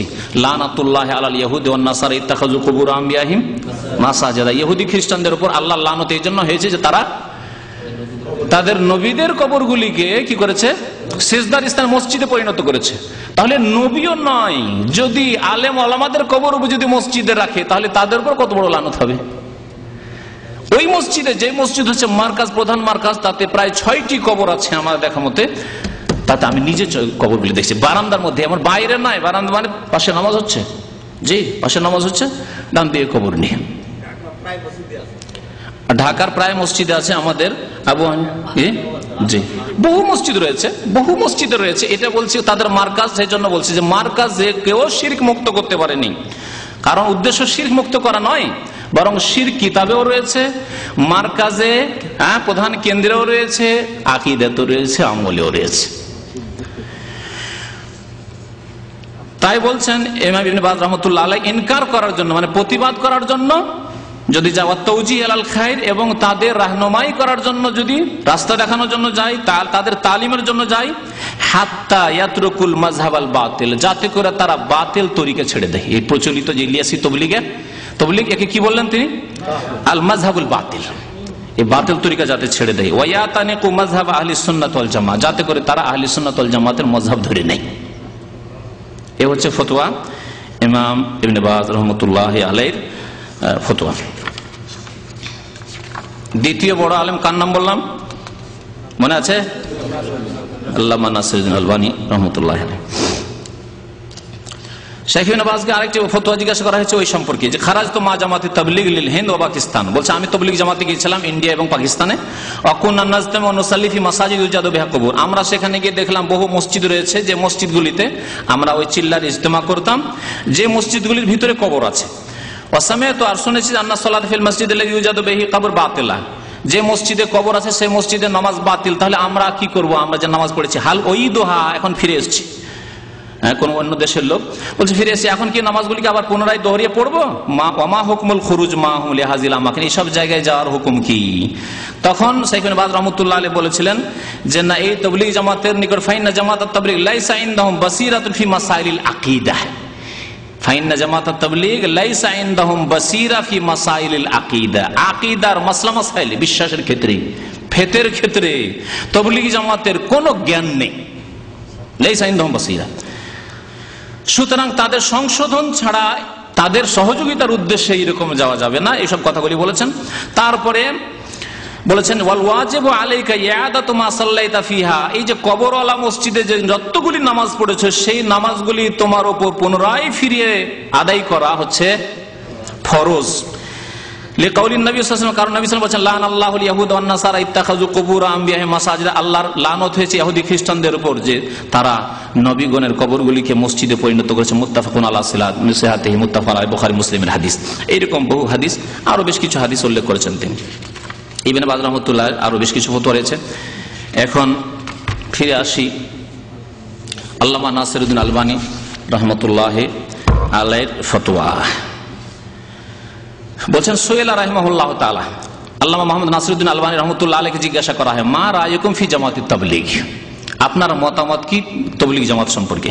হাল ইয়াজুজু লিতালিবিল ইলমি আও গায়রিহি আন ইয়াখরুজা মাহুম বিদাওয়াতি ইলাল্লাহ, কোন তালেবে ইলম মানে আলেম ধরনের লোক, আরব দেশে কিন্তু মধ্যম আলেমগুলোকে তালেবে ইলম বলে, আমরা সব কিন্তু তালেবে ইলম। আপনাদের সমাজে আমরা বা আমাদের সমাজে আমরা ভারত পাকিস্তান বাংলাদেশ আমরা আলেম, কিন্তু আমরা আসলে আরব ভাষায় তালেবে ইলম, আমরা ইলম শিখছি। আর আসলে কথা আমরা ডেলি পড়াশোনা করছি, ইলম শিখতে আছি, এমন আলেম হয়ে যায়নি যে ইমাম হুজ্জত, ওই রকম আলেম আমরা হইনি। কিন্তু আমাদের দেশে তো টাইটেল পাস করলে, কামেল পাস করলে আর কমেল মাদ্রাসা পাস করলে সব আলেম হয়ে যায়। তো শোনেন, বলছেন যে কোন তালেবে ইলম মানে মধ্যম শ্রেণীর যারা আলেম আওগাইর হয়ে অথবা অন্য লোকেরা ডাক্তার, ইঞ্জিনিয়ার, আজকাল রিটায়ার হয়ে বেশিরভাগ ইন্ডিয়া বাংলাদেশে যতগুলি ঘুষের চাকরি করেছে, সুদি কারবার করেছে, বড় বড় ব্যবসায়ী, এখন বুড়া হয়ে গেছে, তোবা করতে হবে। সুতরাং সবচাইতে শর্টকাট কোর্স হচ্ছে তাবলীগ জামাত, চিল্লায় চলে যাও দিয়ে একেবারে দাড়ি বাড়িয়ে চলে এসে কাজ হয়ে যাবে। তো এইরকম যাওয়া যাবে, যাওয়া যাবে কি দাওয়াতে ইলাল্লাহ, যে আল্লাহর দ্বীনের দাওয়াত দিতে যাচ্ছি তাবলীগ জামাতের সাথে। ফাআজাবা, ইমাম নাসিরউদ্দিন আলবানী রাহমাতুল্লাহ জবাব দিচ্ছেন জামাতুত তাবলীগ লা তাকুমু আলা মানহাজি কিতাবিল্লাহি ওয়া সুন্নতি রাসূলি আলাইহিস সালাতু ওয়াস সালাম ওয়া মা কানা আলাইহি সালাফুনা সালেহ। তরজমা করি, বলছেন যে তাবলীগ জামাত আল্লাহর কিতাব কোরআনে কারীম এবং রাসূলুল্লাহ সাল্লাল্লাহু আলাইহি ওয়াসাল্লামের সুন্নাত আর সালাফে সালেহিনের তরিকার মানহাজ মানে পথের ওপর প্রতিষ্ঠিত হয়নি। আরো শোনেন, লা তাকুমু মানে কায়েম হয়নি, প্রতিষ্ঠিত হয়নি, আলা মানহাজে কিতাবিল্লাহ আল্লাহর কিতাব কোরআনে কারীমের ওপর এবং সুন্নাতে রাসূলের ওপর আর সালাফে সালেহিন অর্থাৎ সাহাবায়ে কেরামের তরিকার ওপর। কারণ আজকে ইসলামে 1400 বছর হয়ে গেল, 1400 বছরে এই চিল্লার জামাত কোনোদিনই পয়দা হয়নি, 70-80 বছর পয়দা হইল। আর এদের তরিকা এটি কোরআন সুন্নাহর তরিকাও নয়, নবী সাল্লাল্লাহু আলাইহি ওয়াসাল্লামের তরিকা না, আর সালাফে সালেহিন সাহাবায়ে কেরাম তাবেঈনদের তরিকাও নয়।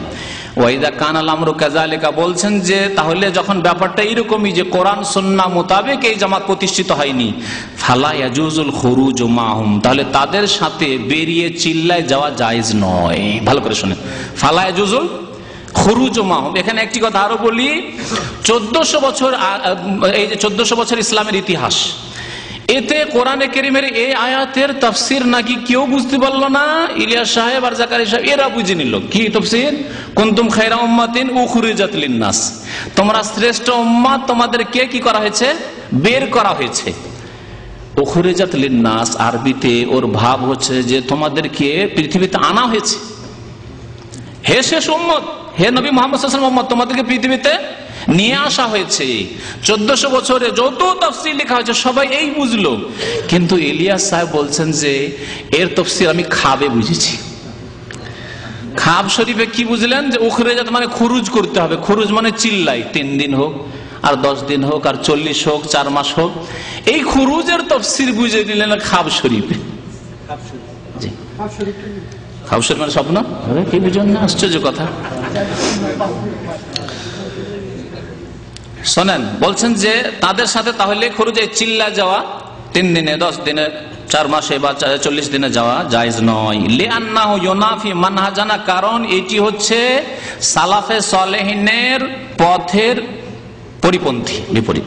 ফি তাবলীগে না, আমাদের তাবলীগ প্রচারের ক্ষেত্রে লিমানহাজি সালাফে সালেহ, সালাফে সালেহিন সাহাবায়ে কেরাম তাবেঈন তাবা তাবেঈন যে স্বর্ণযুগ ছিল তাদের যে তরিকা ছিল সেই তরিকার তাবলীগ নয় এটি, সুতরাং তাদের সাথে যাওয়া জায়েজ নয়। তারপরে বড় লম্বা কথা আছে, এই জন্য সংক্ষেপ করছি, সময় শেষ হতে যাচ্ছে। ওয়াহুম এই জামাতুত তাবলীগ লা ইয়ানুনা বিদ-দাওয়াতি ইলাল কিতাব ওয়াস সুন্নাহ কামাবদাইন আম বাল ইন্নাহুম ইয়াতাবিরুনা হাযিহি দাওয়া মুফাররিকা ওয়া লিযালিকা ফাহুম আশবাহু মা ইয়াকুনুনা বিজামাতিল ইখওয়ানিল মুসলিমিন।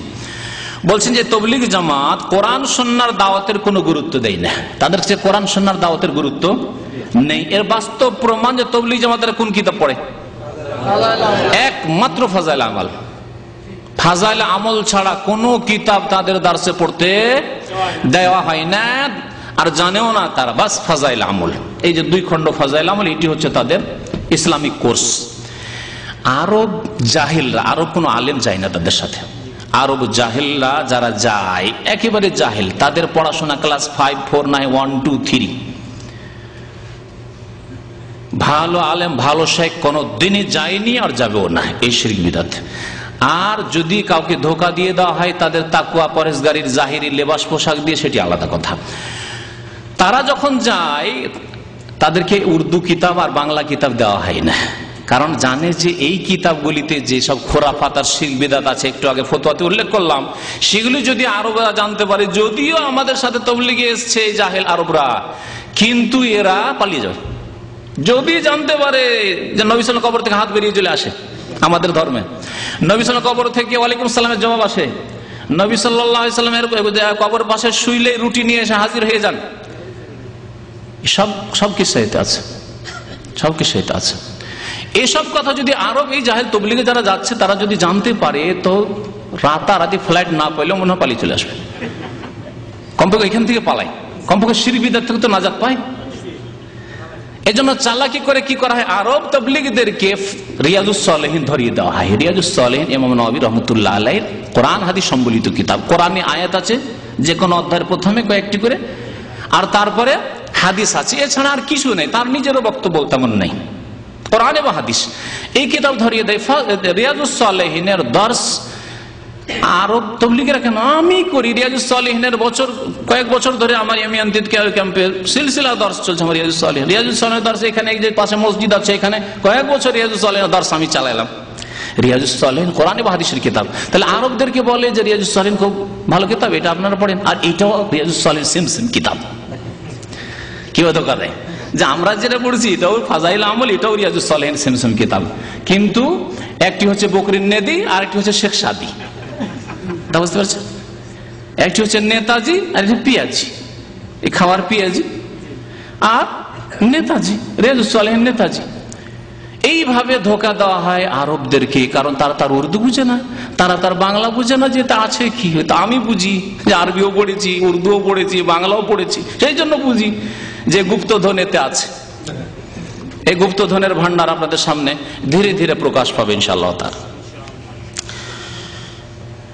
তো বলছেন আল্লামা নাসিরউদ্দিন আলবানী রাহমাতুল্লাহ আলাইহি যে এই তাবলীগী জামাত কোরআন সুন্নাহর দাওয়াতের গুরুত্ব দেয় না, এটি হচ্ছে তাদের সাধারণ অবস্থা। কামাবদাম বাল ইন্নাহুম ইয়াতাবিরুন হাযিহি দাওয়া মুফাররিকা। কেউ যদি কোরআন সুন্নাহর দাওয়াত দেয়, তাওহীদের দাওয়াত দেয়, সুন্নতের দাওয়াত দেয়, হ্যাঁ, যদি বলে নামাজ পড়তে হবে সুন্নত মোতাবেক, বলছে যে এটি হচ্ছে বাল ইয়াতাবিরুন হাযিহি দাওয়া মুফাররিকা, বলছে না, বিভ্রান্তি ছড়াচ্ছে, এটি তাদের ভাষা। আপনি ঘৃণা ছড়াচ্ছেন, আপনি মানুষকে দূরে সরিয়ে দিচ্ছেন। না না, কাছে নিয়ে আসতে হয়, ফাজাইল বয়ান করতে হবে, শুধু পজিটিভ, নেগেটিভ নেই। ফাজাইলে আমল বা তাবলীগী জামাতের যেটি মূল বিষয় সেটি হচ্ছে তাতে কি আছে, পজিটিভ আছে, তাতেও জালিয়াতে ভরা।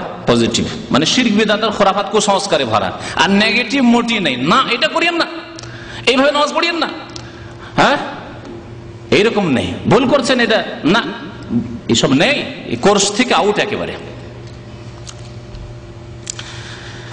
তাই বলছেন। তারপরে তিনি বলছেন যে এই জামাতটি ইখওয়ানুল মুসলিমিনদের মতো। ইখওয়ানুল মুসলিমিন মিশরের একটি দল, হাসানুল বান্না প্রতিষ্ঠাতা।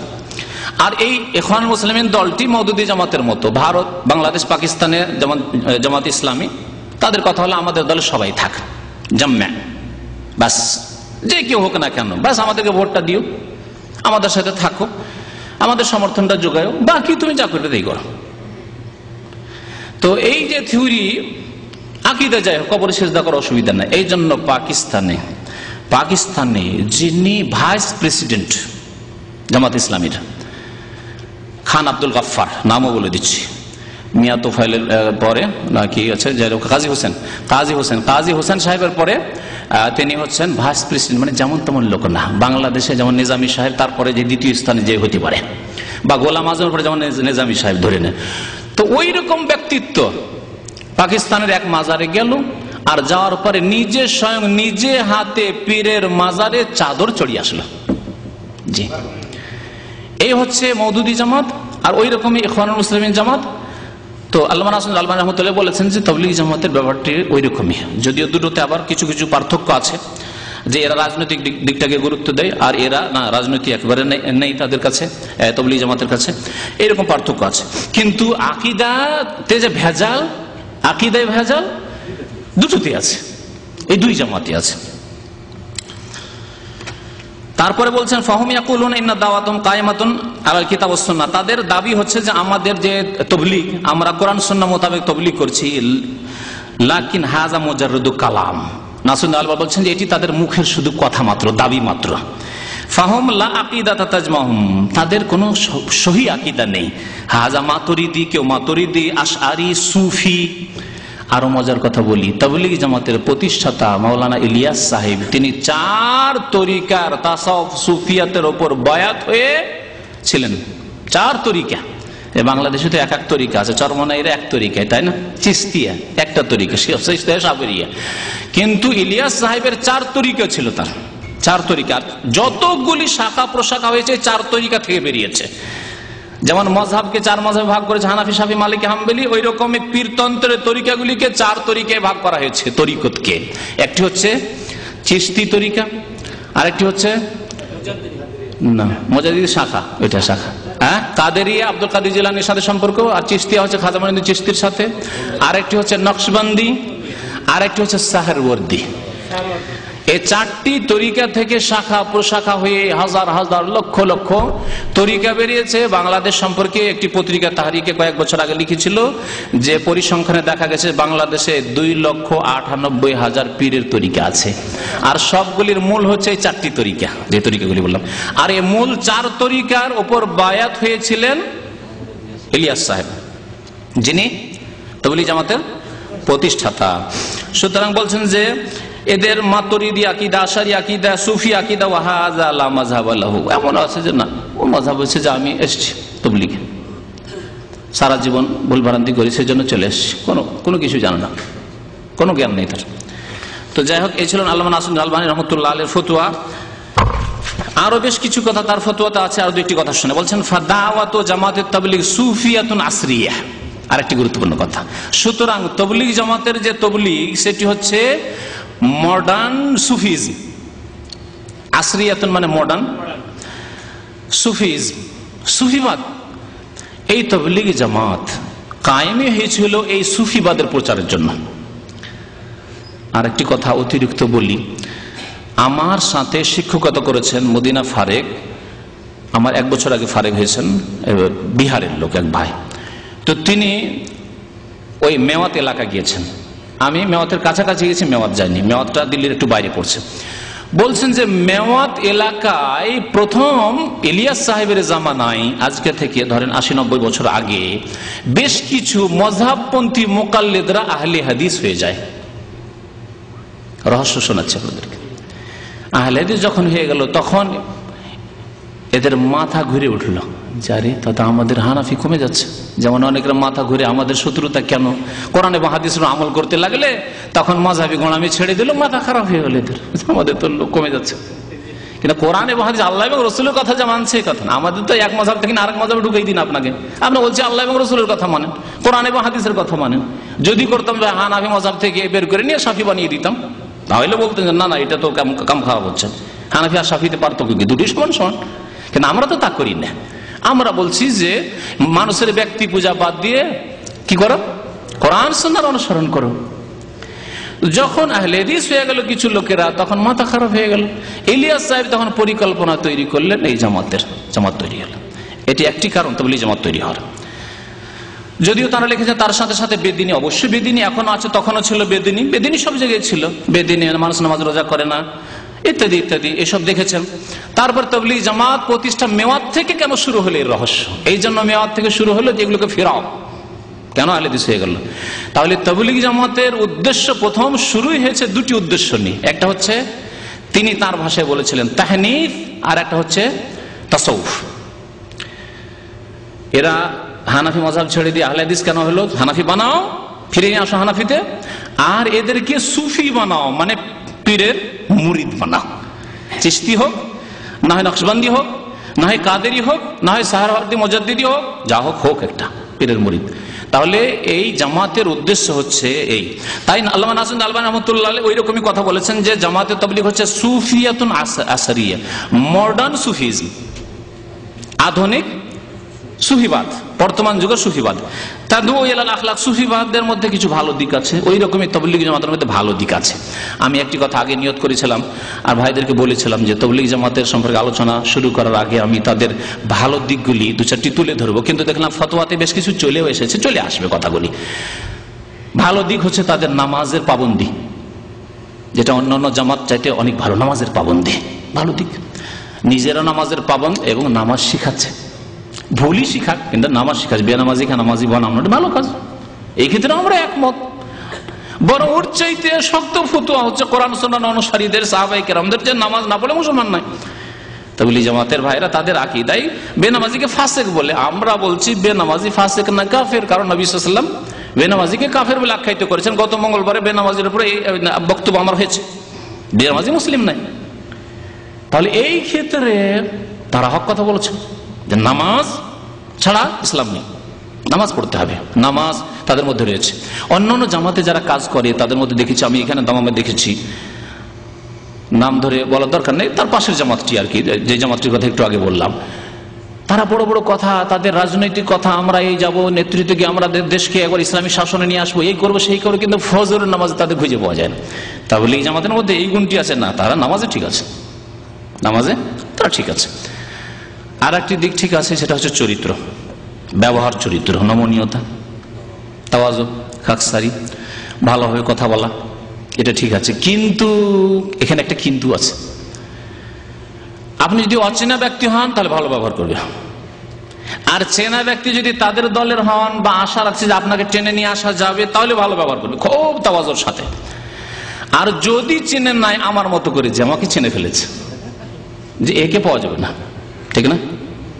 আমাকে পাওয়ার জন্য জামাত ইসলামীর ভাইরাও চেষ্টা করেছে, এখানে দামামে, দেশেও চেষ্টা করেছিল, দেশেও চেষ্টা করেছে, আর এখানেও অনেক চেষ্টা করেছে। আর তার আগে তাবলীগ জামাত চেষ্টা করেছে, এখানে মসজিদটা ছিল না, ভেঙে তৈরি হচ্ছে না। প্রথম এসে মাগরিবের নামাজ এক ওয়াক্ত পড়লাম, আমার আসা 4-5 দিন হয়েছে, তখন ইসলামী সেন্টার একটু দূর ওইদিকে ছিল, কালসাম বিল্ডিং এ, এখানে কাজ কাম চলছিল, ইসলামী সেন্টার খুলবে, এসে নামাজ পড়েছে। আমাকে দামামে কেউ চেনেন না, দাড়ি দেখে তাবলীগ জামাতের ভাইরা এটাকে স্বীকার করা যাবে, ও তো আর জানে না যে এর কাছে এলেম আছে মদিনা পাশে, এটুকু তার খবর নেই, সকাল সুরা তার মদিনা লিখা নেই, তাই না? আর এলেমও বা কি আছে না আছে তাও তো লিখা নেই। এই মসজিদের ইমাম ছিল ইন্ডিয়ান বিদাতি তাবলীগী, আর মুয়াজ্জিন ছিল বাংলাদেশের বিদাতি, নামটা ভুলে যাচ্ছে, ও এক কেশে ফেঁসে দেশে বিতাড়িত হয়েছে। তারপরে কয়েক বছর পর আবার মক্কা হঠাৎ করে হজের মৌসুমে একদিন দেখা হয় বিদাতির সাথে। এই বিদাতি প্রথম আমাকে দাওয়াত দেয়, মাগরিবের নামাজ পড়ে সালাম ফিরেছি, তসবিহ পড়ছি, একটু তসবিহ লম্বা করে তসবিহ পড়ছি, ওই সময় পাশে এসে বসে গেলাম। আসার পরে বলছেন যে কোথা থেকে এসছেন, কখন এসছেন, ভালো মন্দ সালাম দু, মাশাআল্লাহ কত তাওয়াজুর সাথে কথাবার্তা। তারপরে আমি কিন্তু বুঝতে দিইনি যে কোথায় এসছি, ওই যেখানে দামামে এসছি, আমি নতুন এসছি, এতদূর জানতে পারিনি যে ইসলামিক সেন্টার। ইসলামিক সেন্টার নাম শুনলে তো তার উজু নষ্ট হয়ে যেত, ইসলামিক সেন্টারের নাম টাম বলিনি আমি, দেখি কি বলে, আমি তো জানি যে এরা তো ওই তাবলীগী। তো আমাকে বলছে যে এখানে এশার নামাজ যখন শেষ হয়ে যাবে তখন আমাদের বৈঠক হয়, মজলিস হয়, তো আপনি একটু দয়া করে আসবেন। প্রথম দাওয়াত তাবলীগ জামাতের আমাকে, ছোট্ট একটা ঘর ছিল, ঢুকতে একটা ঘর ছিল না, ছোট্ট একটা ঘর, ওই বিদাতি মানে মুয়াজ্জিন খাদেমের ঘর, ওই ঘরে ওদের ইজতিমা হবে, আমাকে ডাকলো। আমি এসে আমার ডাইরেক্টরকে বললাম যে আজকে তাবলীগ জামাতের দাওয়াত পেয়েছি। তা বলছে যান, যদি আপনি প্রতিবাদ করতে পারেন তো যান, ওলামার ফতোয়া প্রতিবাদ করেন, তাদের বিদাত যেগুলি আছে ভুল ধরে দিতে পারেন, তাহলে যান। বললাম আমি জানি ভালো করে, ভারত থেকে তবলিগি জামাতকে চিনি, যদি ভুল ধরিয়ে দিই তাহলে আমাকে এক করে দিবে, আর কথা বলবে না, আর তারপরে কেউ কথা বলবে না। তো আমি যেটা বললাম যে তবলিগি জামাতের চরিত্রে নমনীয়তা, আখলাক, ব্যবহার খুব সুন্দর অচেনা ব্যক্তির জন্য। আর চেনা ব্যক্তি যদি আশা করে যে না এই ছেলেটাকে টানতে পারবো, তাহলে ভালো ব্যবহার। আর যদি দেখে যে না একে পারা যাবে না, তাহলে আপনাকে যদি দেখে এই দিকে, তাহলে ওই দিক দিয়ে টান দেবে, সালাম পর্যন্ত দেবে না। ওটা আমার সাথে বহু ঘটেছে, মিথ্যা কথা বলছি না আমি, আল্লাহকে সাক্ষী রেখে বলছি। বহু তবলিগি, আরে তবলিগি হইলে কি হবে, আরে আমি একজন মুসলমান, তো আর তুমিও তো মুসলমান, সামনাসামনি দেখা হলে সালাম আলাইকুম তো আমিও দেবো, হ্যাঁ, সুতরাং তোমার উচিত যে সালাম দেওয়া। আমি একদিন সালাম দিয়ে দেখলাম, আরেকদিন দেখছি আমাকে দেখে পালাচ্ছেন ওই দিক দিয়ে, তাহলে আপনি কি চরিত্রের? ভালো চরিত্র, এর নাম আখলাক। তাহলে তাদের আখলাক ভালো, যে প্রশংসা করা হয়েছে কার সাথে ওইটা ভালো করে বুঝে নেন, নতুন ব্যক্তিদের সাথে, অথবা যার কাছে আশা আছে যে চিল্লাই টানা যাবে তার সাথে।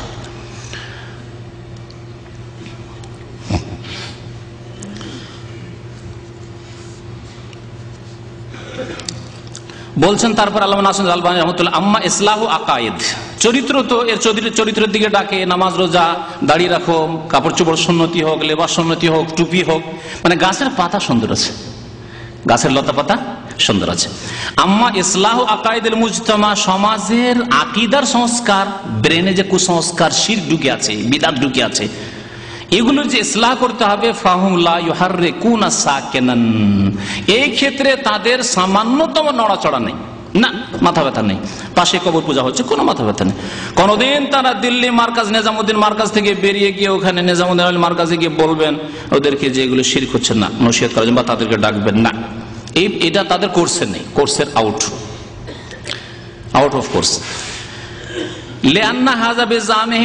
কারণ তাদের ধারণা হচ্ছে যদি বলি যে কবর পূজা শিরক, মাজারে যেও না, চাদর চড়াইও না, তো বলছে এতে বিচ্ছিন্নতা সৃষ্টি হবে, ইউফাররিক, বিচ্ছিন্নতা সৃষ্টি হবে, এই হচ্ছে তাদের আকীদা। এই ফতোয়া হচ্ছে, ফতোয়া রেফারেন্স বলে দিই, ফতোয়া হচ্ছে আল ফাতোয়া আল ইমারাতিয়া লিল আলবানী। আল্লামা নাসির আলবানী আরব আমিরাত যখন দুবাই গিয়েছিলেন, বা আজমান আরব আমিরাতে, তখন সেখানে তাকে জিজ্ঞাসা করা হয়েছিল, প্রশ্ন নম্বর 73, পৃষ্ঠা নম্বর হচ্ছে 38, আল্লামা নাসির আলবানীর এই ফতোয়া।